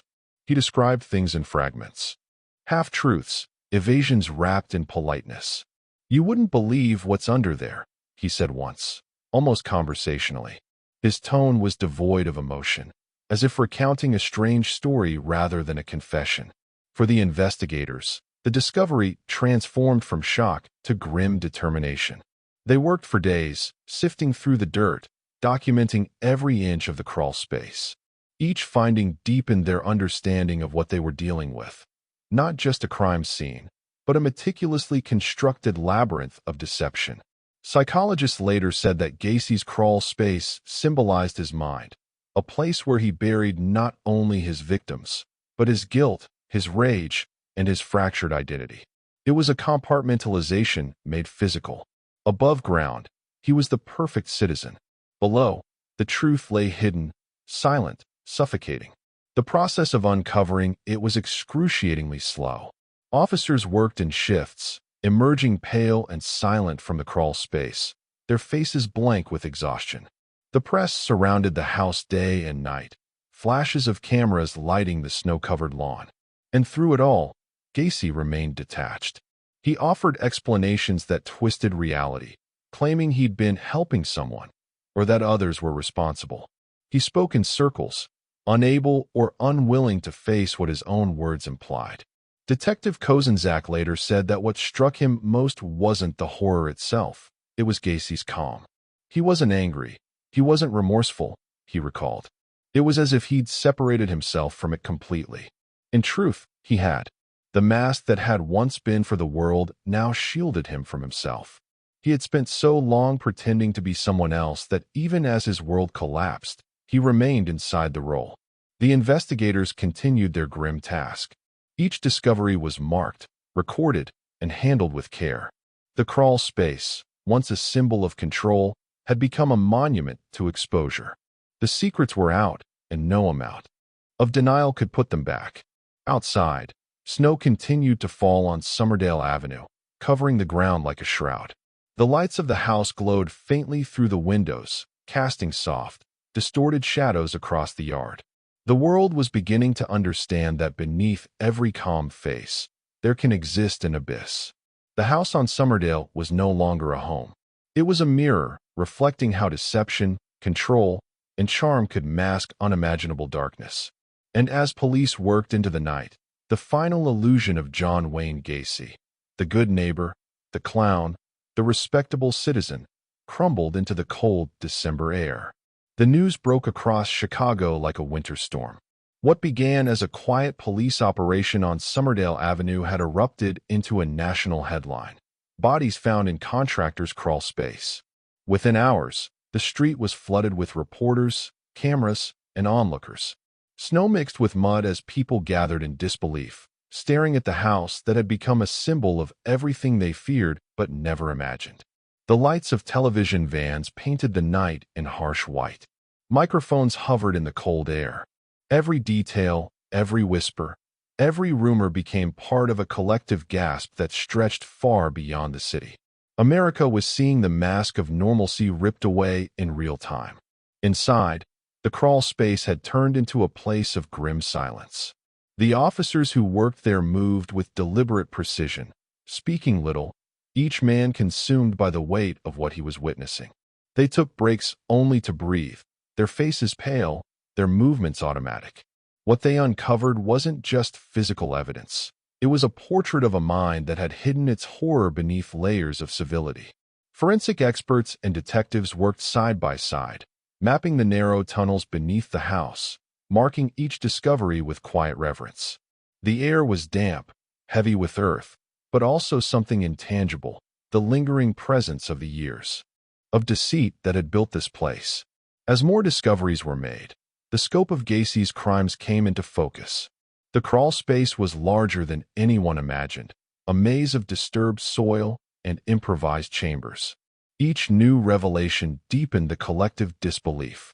How could this have existed unnoticed, beneath a suburban home surrounded by families, laughter, and trust? Upstairs, Gacy maintained an eerie composure. In the interrogation room, he talked freely, offering bits of information as if negotiating his own legacy. His voice remained calm, his expression almost detached. To the detectives, it was like speaking to two men at once, one charming and cooperative, the other hollow and unreachable. Psychologists would later describe this as emotional compartmentalization. Gacy's ability to separate his actions from his conscience had been complete. For him, the line between performance and reality had vanished long ago. The crawl space was merely the physical manifestation of the divisions within his own mind. When detectives asked him how he had lived above such a place, his answer was simple, chillingly casual. You get used to it. The statement summed up everything they needed to know about the man behind the smile. The days that followed blurred together. The house became a crime scene, then a symbol. Reporters described it as a suburban tomb, a house of horrors, the crawl space of death. But beneath the sensational headlines lay a quieter truth, the story of trust betrayed. For years, Gacy had been everything society praised: hardworking, generous, well-liked. He had built his reputation on kindness, and it was that reputation that had allowed him to hide in plain sight. Neighbors spoke to cameras through tears, repeating the same phrases. He was so nice. He helped everybody. We never imagined. Their disbelief was the same disbelief that had protected him all along. Evil, they thought, looked different, louder, crueler, easier to recognize. But the face of John Wayne Gacy was ordinary. That was what made it so terrifying. In the police station, Gacy's calm began to slip. He laughed at odd moments, made jokes that no one else found funny, drifted between charm and anger in seconds.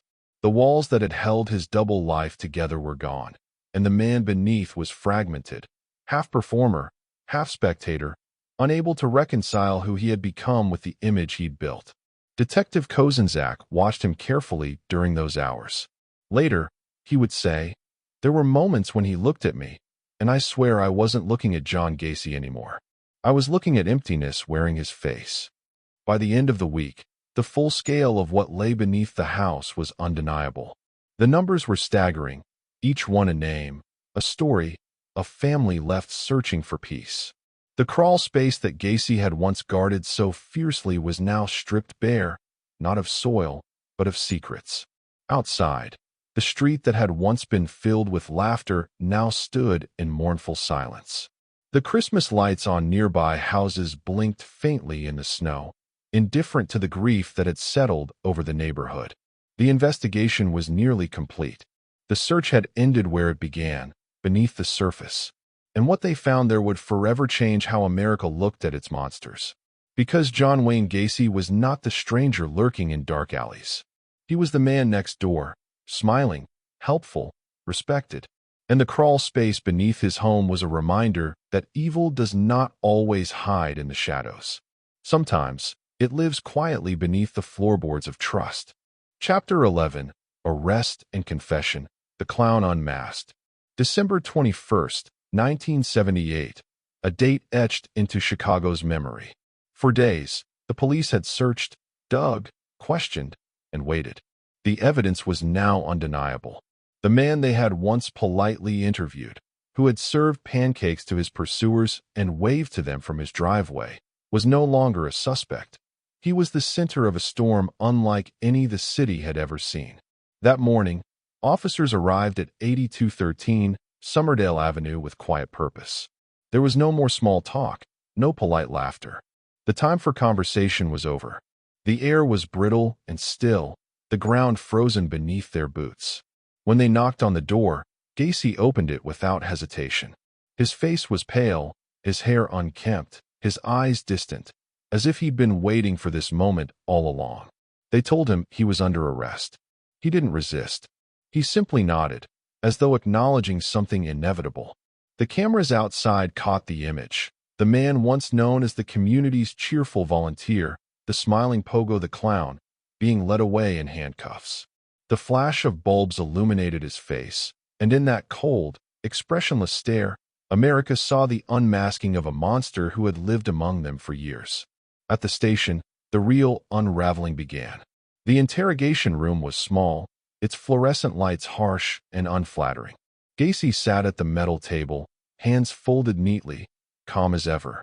He spoke in measured tones, offering half-truths and diversions, testing the boundaries of what the detectives already knew. Every word was deliberate, as though he were still performing, this time for a smaller, more captive audience. But the detectives weren't playing along. They had the evidence. They had the truth. And they had patience. Hours turned to days. Gacy's composure, that careful performance he'd perfected over a lifetime, began to erode. His voice wavered. His breathing grew heavy. His shoulders sagged. The walls he'd built. Inside his mind, the separation between the man he showed the world and the man he really was, began to collapse under the weight of his own words. At first, he denied everything. Then, he minimized. Then, something inside him broke. The first confession came not as a dramatic outburst, but as a whisper. "There are some under the house," he said quietly, almost to himself. The detective leaned forward. "What did you say, John?" He looked up, his eyes hollow. "There are more under there than you think." And with that, the mask of John Wayne Gacy, the friendly neighbor, the successful businessman, the smiling clown, shattered. He spoke for hours after that, his tone eerily detached, shifting between denial, justification, and something that resembled pride. He described events as though they belonged to someone else, using phrases that stripped them of humanity. He offered no remorse, only explanation, an intellectual dissection of his own actions. Psychologists later described it as a complete absence of empathy. He didn't feel what others felt. He understood emotion only as something to mimic. To him, guilt and regret were just words. As Gacy's confession deepened, detectives struggled to reconcile the man before them with the scope of what he described. Each revelation was more shocking than the last, a descent into a mind that defied comprehension. Outside, the world reacted in disbelief. News outlets across the country carried the story. Prominent Chicago businessman charged in serial murders. Neighbors wept. Families waited for names. Reporters dug through archives, finding photographs of Gacy at parades, shaking hands with officials, smiling in his clown costume. Each image now felt like an accusation, proof that evil can hide behind kindness, that danger can wear a grin. In interviews, former acquaintances described him as the last person you'd suspect. That phrase became the refrain of the entire case, the last person you'd suspect. As the hours passed, Gacy's demeanor shifted again. The calm returned, but this time it wasn't confidence. It was resignation. He seemed relieved, even liberated, as though the weight of the secret he had carried for years had finally been set down. "I've been two people all my life," he said at one point, his voice low. "One you see, and one you don't." The detectives didn't respond. There was nothing left to say. In that sterile room, beneath the hum of the lights, the performance ended. John Wayne Gacy had confessed, not in anger, not in fear, but in the same calm, matter-of-fact tone that had fooled everyone for years. The clown was unmasked. The performance was over, and the world would never look at a smiling face the same way again. The confession continued deep into the night. The clock on the wall ticked relentlessly, its rhythm the only sound between words. Detectives took turns sitting across from him, their pens scratching quietly against notepads. The world outside the interrogation room had gone still, snow falling softly against the station windows. Inside, the calm voice of John Wayne Gacy told a story no one was prepared to hear. He spoke with unnerving precision. His memory was sharp, his tone detached. He listed details like a man reciting a schedule, each fact delivered without emotion. The detectives listened in silence, their faces drawn, their questions measured. They weren't hearing a confession of guilt. They were hearing a man narrate his own myth, detached from humanity, absorbed in his own narrative. At moments, he drifted into strange digressions about his business, his politics, his clown performances. He smiled when he spoke about Pogo, as if remembering a simpler version of himself, a character he still believed was innocent. "People loved Pogo," he said softly. "He made them happy." The irony of that statement hung in the air like smoke. To the detectives, it became clear that Gacy wasn't confessing out of remorse. He was confessing out of exhaustion, the exhaustion of maintaining a double life. He had been two people for so long that the boundary between them had dissolved. Now, cornered and unmasked, he seemed almost relieved to stop pretending. Still, his need for control remained. He dictated how his story should be told. He corrected the detectives on dates and names. He laughed occasionally, the sound brittle and hollow. It wasn't joy, it was habit. Even now, he couldn't help performing. When asked why, his answers came in circles, rationalizations layered over contradictions. He blamed others, fate, even the victims themselves. Then, moments later, he'd contradict everything he'd just said, slipping into philosophical reflections about life and morality. His words weren't meant to explain. They were meant to confuse, to maintain dominance in the only way he still could, through conversation. The detectives didn't interrupt. They let him talk, knowing that every word revealed more about his psyche than any direct question ever could. By dawn, The statement had filled pages. The officers stepped out one by one, pale and wordless, each carrying the weight of what they'd heard. The station was silent except for the shuffle of papers and the low hum of fluorescent lights. In the next room, Gacy sat alone, staring at his hands. The performance was over. The mask had fallen.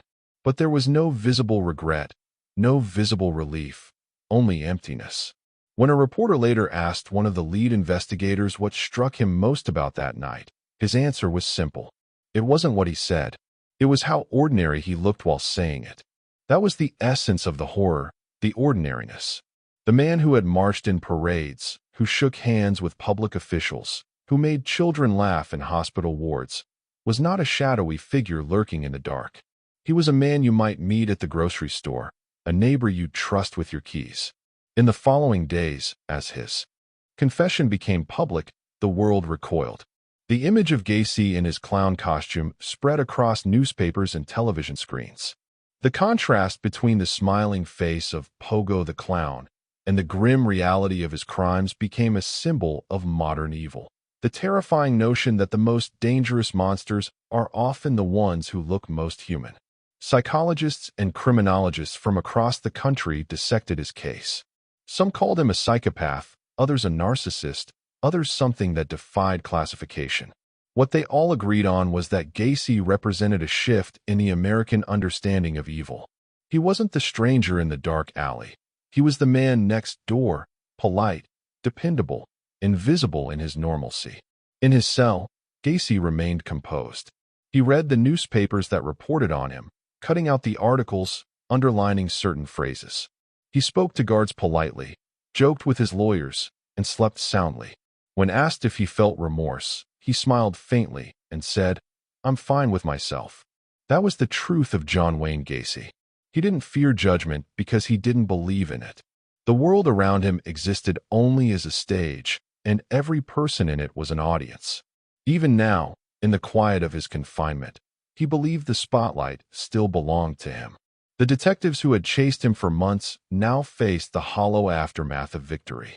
They had caught the man, solved the mystery, exposed the monster, but what lingered wasn't triumph.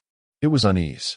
Because as they looked at Gacy, sitting calmly, smiling faintly, speaking politely, they realized something that would haunt them forever. There was no clear moment where the man ended and the monster began. Chapter 12. Inside the Mind of a Killer, Psychological Portrait of Gacy. When the mask finally fell, psychologists, criminologists, and investigators from across the country turned their attention to a single question. Who was John Wayne Gacy, really? How did a man who wore a clown smile, shook hands with politicians, and hosted community barbecues become the embodiment of suburban evil? In the sterile rooms of the Cook County Jail, interviews began, hours of questioning designed to map the landscape of Gacy's mind. He welcomed the attention. To him, this wasn't judgment, it was audience. He answered every question with confidence, charm, and the faintest trace of amusement, as though he were flattered by their curiosity. The doctors saw it immediately: the narcissism, the need to control, the inability to feel genuine remorse. Yet Gacy didn't fit neatly into any one category. He was a collage of contradictions, intelligent yet impulsive, charismatic yet cruel, meticulous yet reckless.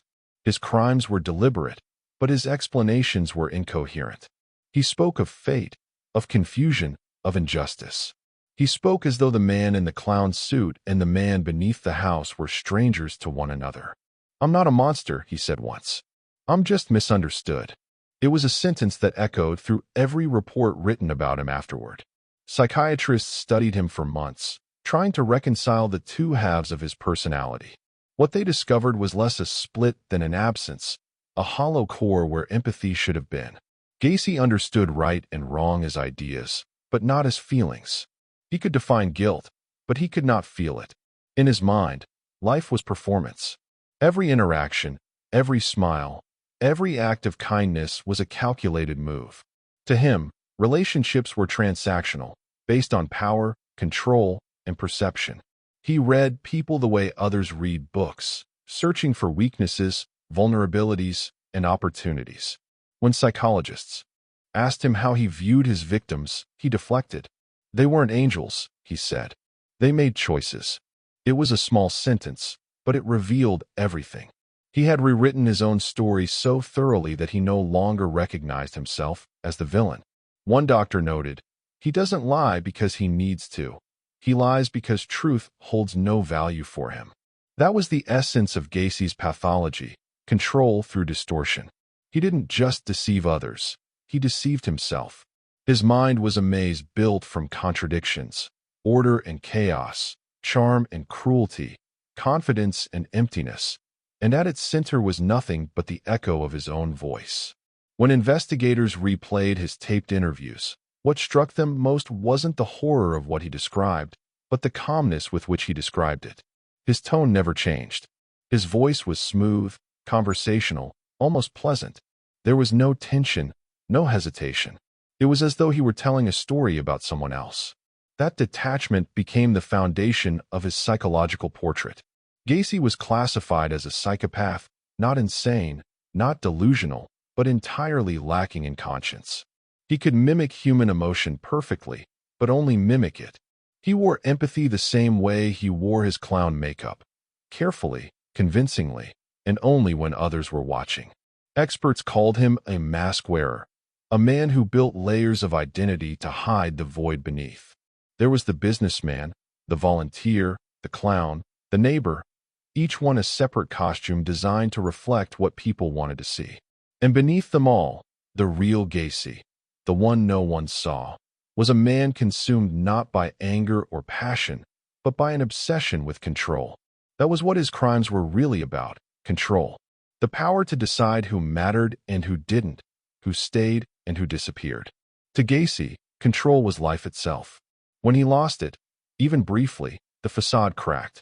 The interviews painted a chilling picture, not a man overtaken by madness, but a man who embraced the absence of morality as if it were freedom. He spoke of death with indifference, of his trial with irritation, and of himself with pride. When asked how he wanted to be remembered, he smiled faintly and said, "As someone who lived life on his own terms." That answer became the final confirmation of what experts had long suspected. Gacy didn't fear judgment because he didn't believe in it. To him, the world was divided between those who controlled and those who were controlled. And as long as he could keep others beneath his influence, whether through charm, fear, or deception, he considered himself victorious. The psychiatrists who studied John Wayne Gacy after his arrest agreed on one thing. He was unlike anyone they had ever examined. Not because of his crimes alone, though their scale was horrifying, but because of the precision with which he separated himself from them. He didn't deny responsibility in the usual sense. He denied ownership. He spoke as though the things he'd done belonged to a different version of him, a character he could describe but not inhabit. Dr. Helen Morrison, one of the leading psychiatrists on the case, described the experience of speaking with Gacy as talking to a mirror that only reflects itself. She said that when he looked at you, he didn't see another person, only the image he needed you to see. His gaze was steady, his tone soothing, his words deliberate. Yet beneath that calmness was a void, an emotional vacuum that no empathy could reach. In conversation, Gacy had a strange way of turning questions back on his interviewers. When asked about guilt, he would ask what they meant by guilt. When asked if he believed in evil, he'd say, "Define evil." These weren't the evasions of a man avoiding the truth. They were the techniques of someone who believed he was the truth. In his mind, morality wasn't a law. It was a performance, one he could edit and direct at will. He liked to talk about his accomplishments, his business, his community work, his political connections. He'd smile at the mention of Pogo the clown, reminiscing about the joy he brought to children. Pogo never hurt anyone, he'd say with pride, as though the character still stood apart from the man wearing the costume. The separation between his masks was total. When psychologists asked him what he thought of his public image, the infamous killer clown, his eyes lit up. "That's not who I am," he said. "That's who the media made me." Then he smiled, leaning back in his chair. "But it's good publicity, isn't it?" It was that strange mix of vanity and detachment that fascinated experts. He was aware of how the world saw him, and he fed on that attention, shaping his legacy even from inside a cell. To him, infamy was just another form of recognition, another kind of applause. Every psychological report circled back to the same conclusion. Gacy's defining trait wasn't violence. It was control. His need to dominate extended beyond his actions. It lived in his words, his gestures, his manipulation of perception. Even behind bars, he sought control over how people understood him. He rewrote his narrative constantly, reshaping it to keep himself in the center of attention. When Dr. Morrison pressed him on whether he felt remorse for what he'd done, he paused only briefly before answering. "Remorse is a waste of time," he said flatly. "It doesn't change anything." Then he smiled, as though he'd given the most reasonable answer in the world. That moment, more than any other, captured the essence of John Wayne Gacy. Not rage, not insanity, but a perfect absence of humanity disguised as reason.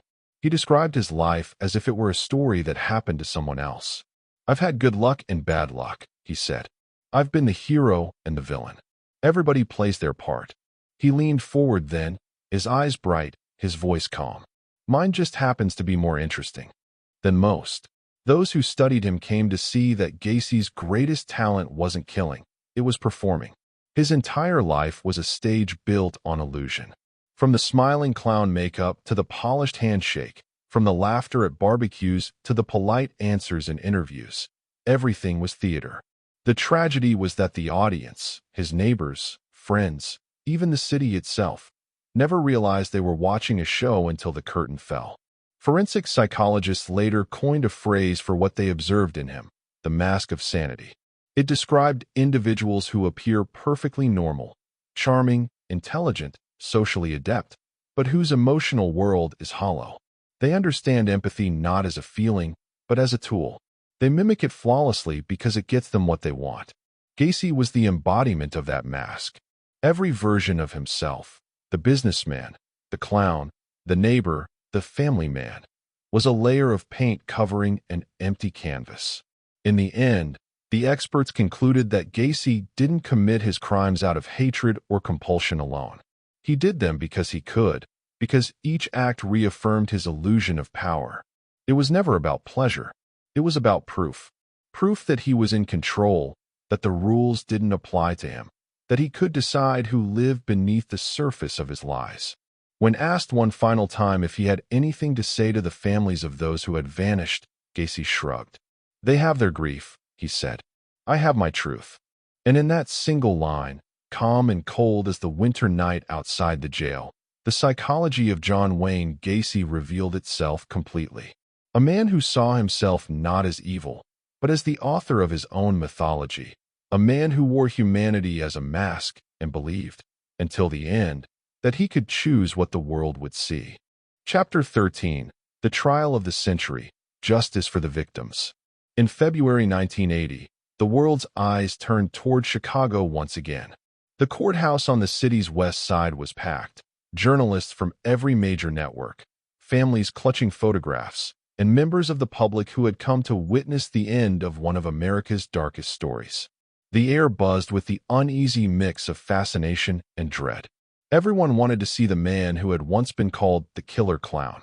John Wayne Gacy entered the courtroom wearing a crisp suit and his familiar, faint smile. Gone was the community volunteer, the friendly contractor, the clown in bright colors. What stood before the court now was something quieter, emptier, a man performing calmness, as though it were his last act. The prosecutors had prepared for months. Their case was staggering in both scope and emotion. They had physical evidence, eyewitness testimony, forensic reports, and, perhaps most chilling of all, Gacy's own words. The defense, in turn, tried to build a wall of doubt, arguing insanity, claiming that no sane man could do what Gacy had done. But the prosecution's goal was clear: to prove that sanity was exactly what made his crimes possible. Day after day, the courtroom filled with the echoes of testimony. Detectives recounted their investigations. Forensic experts described the discoveries beneath the house on Somerdale Avenue. Families of the missing sat silently, hands clasped, faces pale. Reporters scribbled notes furiously, trying to capture the gravity of what was being said. Through it all, Gacy remained composed. He took notes, whispered occasionally to his attorneys, and occasionally smiled. That same practiced smile that had fooled so many for so long. It was as though he still believed he could control the narrative, even here, in a room that held the truth in every word. The prosecution's opening statement was simple, powerful, and unforgettable. This case is about deceit. It is about the mask of normalcy worn by a man who lived a life of deception so convincing that no one saw what lay beneath. That single line captured everything that had drawn the world to this story, not just the horror of what Gacy had done, but the impossibility of reconciling it with the man who had done it. The defense's argument centered on insanity. They painted Gacy as a man driven by forces beyond his control, trapped in a web of compulsion and delusion. They brought psychiatrists to the stand who described him as a fragmented mind, incapable of fully distinguishing fantasy from reality. But the prosecution's experts countered with quiet certainty. Gacy, they said, was not insane. He was calculating, deliberate, and terrifyingly rational. Each day of testimony chipped away at the myth Gacy had built.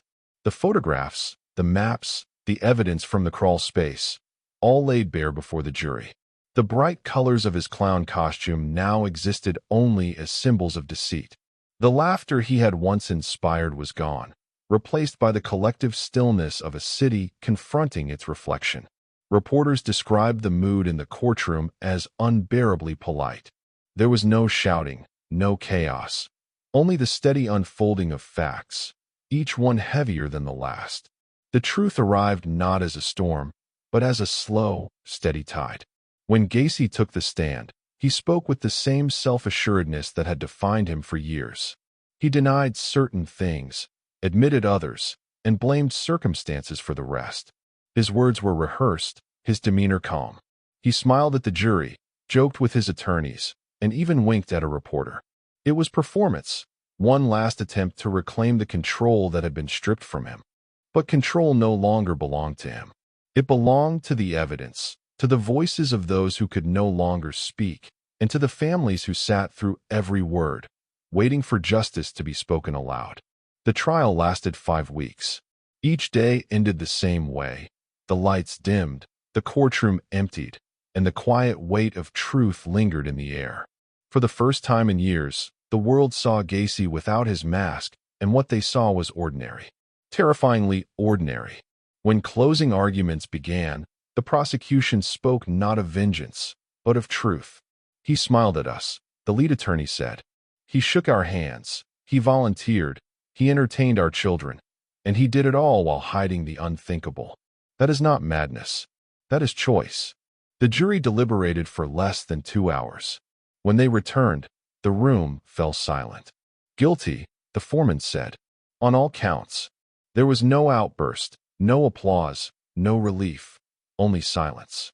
In that moment, the story of John Wayne Gacy ceased to be a mystery and became a mirror, a reflection of the danger that hides behind charm, of the darkness that wears a smile. Gacy blinked once, twice, then nodded faintly. His lawyer whispered something in his ear, but he didn't respond. His expression didn't change. For a man who had built his entire life on performance, he finally had no lines left to deliver. The mask had fallen for good. The words "guilty on all counts" echoed through the courtroom like the final toll of a bell. For a brief moment, the room stood frozen in silence. No movement, no sound. Only the soft hum of fluorescent lights overhead. Then the weight of it settled. Some families wept quietly, their hands clasped around faded photographs of the boys they had lost.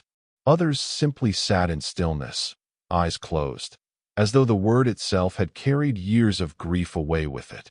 The journalists scribbled furiously, the cameras clicked, and the guards stood motionless beside the man who had fooled an entire city. John Wayne Gacy sat without expression. He didn't flinch, didn't blink, didn't react.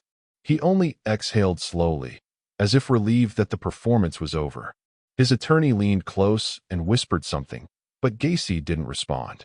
For the first time in his life, his words held no power. The judge's voice followed.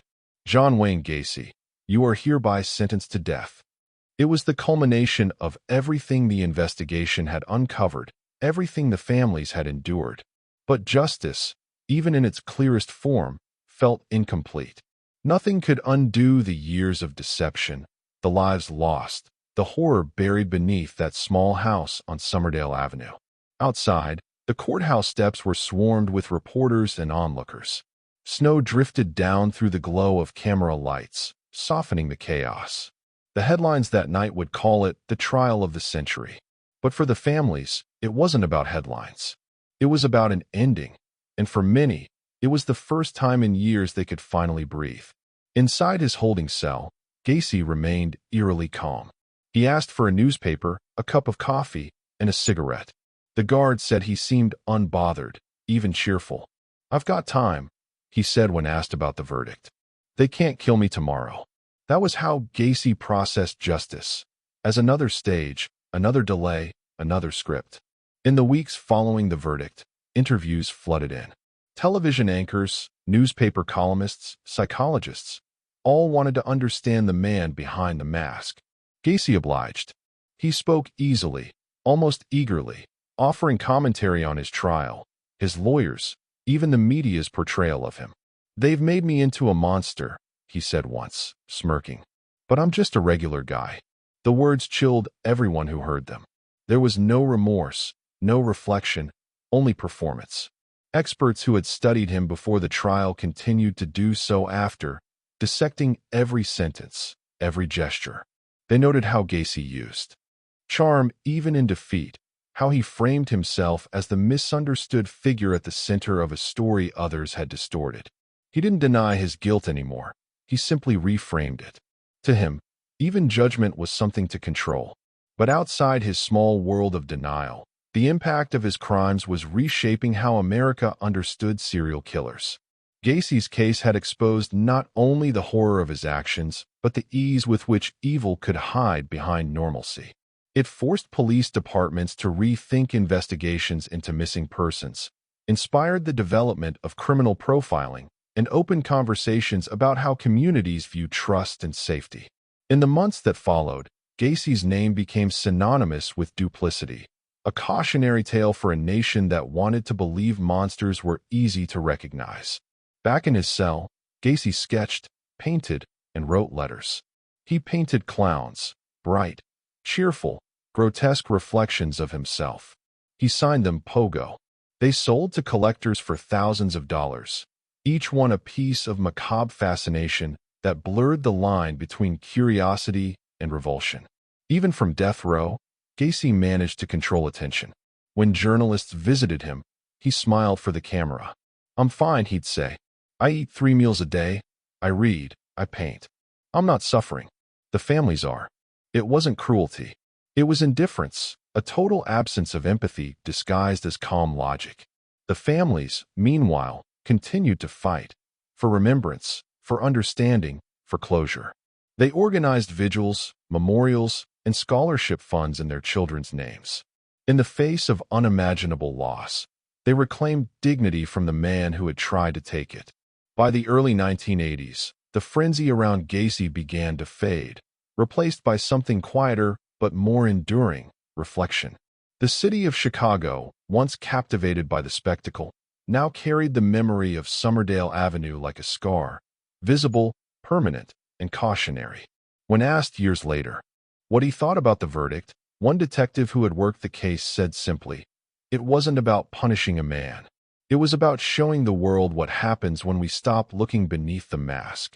That, perhaps, was Gacy's truest legacy, not the horror of his crimes, but the lesson his life forced upon everyone who had trusted him. That evil isn't always loud. That danger doesn't always look dangerous. And that sometimes the most frightening face in the crowd is the one smiling back. Chapter 14: Death Row and the Last Laugh. Gacy behind bars.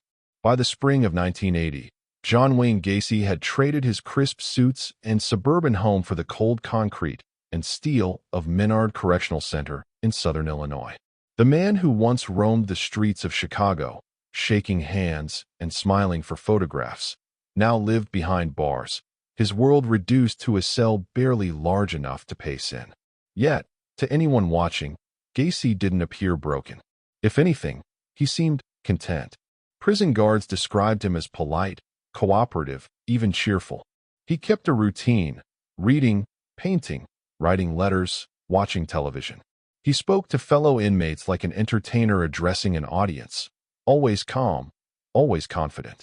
To Gacy, prison wasn't punishment. It was simply a new stage. He adjusted quickly, too quickly.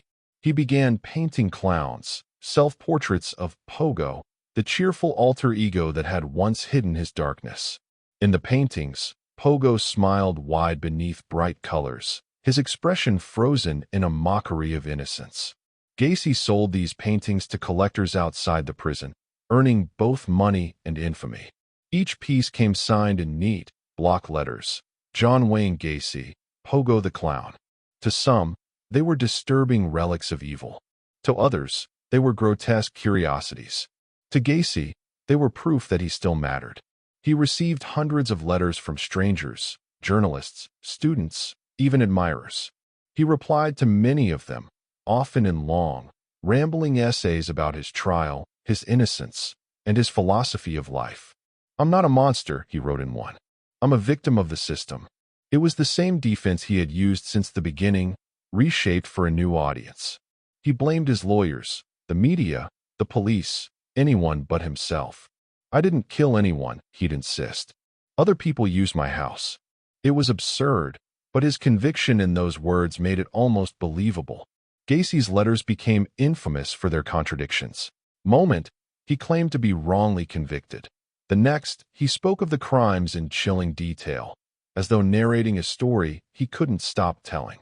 Psychologists describe this as a form of control, his last attempt to shape the narrative, to own the story of John Wayne Gacy before the world could define it for him. Even on death row, Gacy wanted to win. He fought appeals tirelessly, filing motion after motion to delay execution.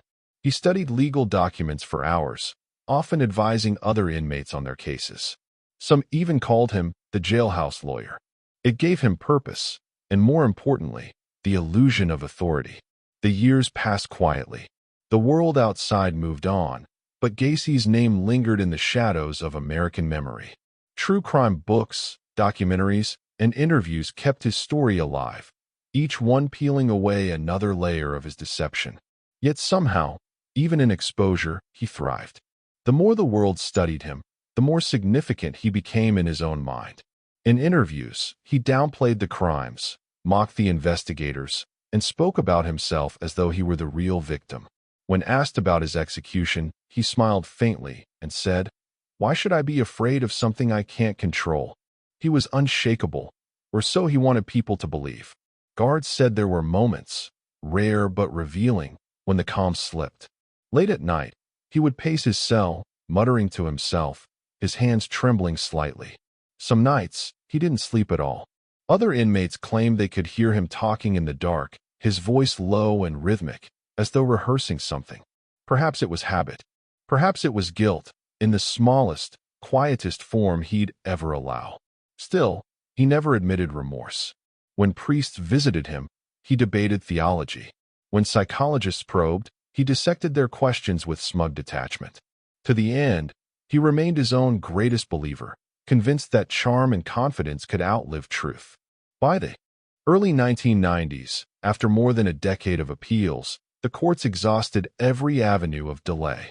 The final date was set. John Wayne Gacy would be executed by lethal injection. When the news reached him, he nodded once, expressionless. "You can't kill me," he said quietly. "I'll still be around." It wasn't a boast. It was prophecy. Even as he faced death, Gacy knew that his name had already become legend, not of fame, but of infamy. A permanent entry in the dark history of America's fascination with the monstrous ordinary. And as his final days approached, the world prepared to watch the curtain close on the performance that had lasted far too long. The final days of John Wayne Gacy's life passed with an unsettling calm. After 14 years on death row, He had grown older, softer in face but unchanged in spirit. His hair had thinned, his once heavy frame reduced by age, but the confidence, that unbreakable, unnerving self-assurance, never left him. In May of 1994, Illinois officials confirmed his execution date. The countdown began. Across the country, the news reignited old memories. For the families of his victims, it was an ending long overdue. For the public, it was the closing chapter of a nightmare that had once gripped the entire nation. In the days leading up to his death, Gacy received letters from strangers, some condemning him, others morbidly curious, and a few disturbingly sympathetic. He answered several, writing in the same measured tone he'd always used. "I'm fine," he told one correspondent. "They can take my life, but they can't take my story." To the end, he viewed his existence as narrative, a performance of control. Guards later recalled how his demeanor remained eerily consistent. He joked with them, made small talk about television and food, even asked about their families. He painted until the last week, finishing a series of clowns and landscapes. One of his final pieces was titled "Goodbye Pogo." When asked what it meant, he smiled and said, "Everyone retires eventually." The night before his execution, Gacy was given his final meal: fried chicken, shrimp, French fries, fresh strawberries, and a Diet Coke. He ate every bite. When a guard asked if he had any last requests, he simply said, "No." Outside the prison, a crowd gathered. Some held signs demanding justice. Others came out of curiosity, drawn to the strange gravity of witnessing history's end. There were reporters, cameras, and even protesters opposing capital punishment. In the middle of it all stood the quiet hum of inevitability, the end of a man who had lived his entire life defying consequence. Inside, the atmosphere was sterile, procedural. Gacy was led from his cell just before midnight. He wore clean clothes, his hair combed neatly. He walked without hesitation. When asked if he had any last words, he looked at the witnesses gathered behind the glass and said, calmly, "Kiss my ass." It was the last act of defiance from a man who had built his life on control. Even in that moment, he refused to surrender dignity or the illusion of it. At 12:58 a.m., May 10th, 1994, John Wayne Gacy was pronounced dead. The witnesses described the moment not as dramatic, but strangely peaceful. There was no struggle, no final gasp, just stillness. The man who had spent decades performing his own myth had finally reached a silence he couldn't manipulate. When the announcement reached the crowd outside, cheers erupted. Some cried, others prayed, and as the noise filled the air, one man, a father who had lost his son, simply whispered, "It's over." But was it? For many, closure was an illusion. Gacy's death ended a life, but not the questions he left behind. How could someone so ordinary conceal so much evil? How could a man so visible be so unseen? The fascination didn't fade, it grew. His paintings continued to sell. Documentaries, books, and films dissected his life in endless detail. The world couldn't look away. In the years that followed, Gacy became something else, not just a criminal, but a cultural symbol of deception. His story blurred the lines between evil and entertainment, between justice and obsession. He had become, even in death, a reflection of society's own morbid curiosity. Psychologists later called it the Gacy paradox, the idea that we fear men like him because we recognize how normal they seem. He wasn't the monster in the dark. He was the neighbor mowing his lawn, the man volunteering at community events, the clown making children laugh. And that realization, that evil can look ordinary, changed America forever. After his execution, Gacy's body was cremated. His ashes were given to his family. His Chapter 15, Legacy of Fear: How Gacy Changed America's View of Serial Killers. When the news of John Wayne Gacy's execution broke, the nation exhaled. For nearly 2 decades, his name had hung in the air like a dark echo, whispered, debated, dissected. Now, at last, the man himself was gone. But the fear he represented remained. Because Gacy wasn't just another killer. He was a revelation, a terrifying reminder that evil doesn't always hide behind shadows or scars. Sometimes it hides behind laughter. In the years following his death, America's fascination with him only deepened. Books, documentaries, and interviews sought to understand how it could happen, how a man could live in the heart of a community, wear the face of kindness, and commit unimaginable acts beneath his own home. But the truth was simple and horrifying. John Wayne Gacy changed what people thought evil looked like. Before him, the idea of a serial killer belonged to the shadows, strange, distant figures who stalked alleys and woods. Gacy shattered that illusion. He lived next door. He voted, donated to campaigns, entertained children, paid his taxes. He belonged, and that was what made him so frightening. The story of Gacy forced America to confront the uncomfortable truth that monsters don't come from nightmares. They come from neighborhoods. In the decades after his arrest, law enforcement transformed. His case inspired the refinement of psychological profiling and behavioral science. The FBI's Behavioral Analysis Unit, founded just years before Gacy's capture, used his case as a cornerstone, an example of the organized killer, the manipulator who uses charm instead of chaos, control instead of impulse. Gacy became a template, the smiling sociopath, the mask wearer, the embodiment of hidden evil. His duality helped define an entire field of criminal psychology. Every profiler studying the patterns of modern serial offenders could trace their understanding, in part, back to him. But his legacy wasn't confined to psychology. It changed culture itself. In television, film, and literature, the killer clown archetype took root. Pogo's grin became a symbol, not of joy, but of the fragile boundary between innocence and horror. Characters inspired by Gacy began to appear everywhere, their charm masking menace, their kindness concealing cruelty. The real horror wasn't the clown, it was the man behind the paint. Communities changed, too. Parents grew cautious, neighborhoods less trusting. People who had once opened their doors freely now hesitated. In that sense, Gacy's shadow reached far beyond Chicago. It touched the very idea of American safety. And yet, for all the fear and fascination, there remained something deeper: reflection. John Wayne Gacy forced America to look at itself, to question how someone could live so publicly, commit such horror, and go unnoticed for so long. The answer wasn't simple. It was a mix of trust, denial, and the comforting lie that it couldn't happen here. But it had, and that realization changed everything. Even years later, when true crime became entertainment, when documentaries and podcasts revisited his story, the image of Gacy still carried a strange, haunting weight. He wasn't the shadowy figure in an alley. He was the smiling man in daylight, the one who helped his neighbors, the one who made people laugh. And that was what made him unforgettable. For the families of his victims, remembrance became an act of defiance. Memorials were built. Names were spoken. Lives once erased were reclaimed. Where Gacy had buried truth, others unearthed it, not in the crawl spaces of a house, but in the persistence of memory. In the end, his death didn't close his story. It merely stopped his voice. The rest was left to those who refused to forget. When asked years later what Gacy had taught him, one detective who helped uncover the truth said quietly, "He taught us to look twice, to question what we trust, to question what we trust. Evil doesn't always look evil. Sometimes it smiles, shakes your hand, and tells a joke." That became the final lesson of the Gacy case, not a warning about monsters, but about masks.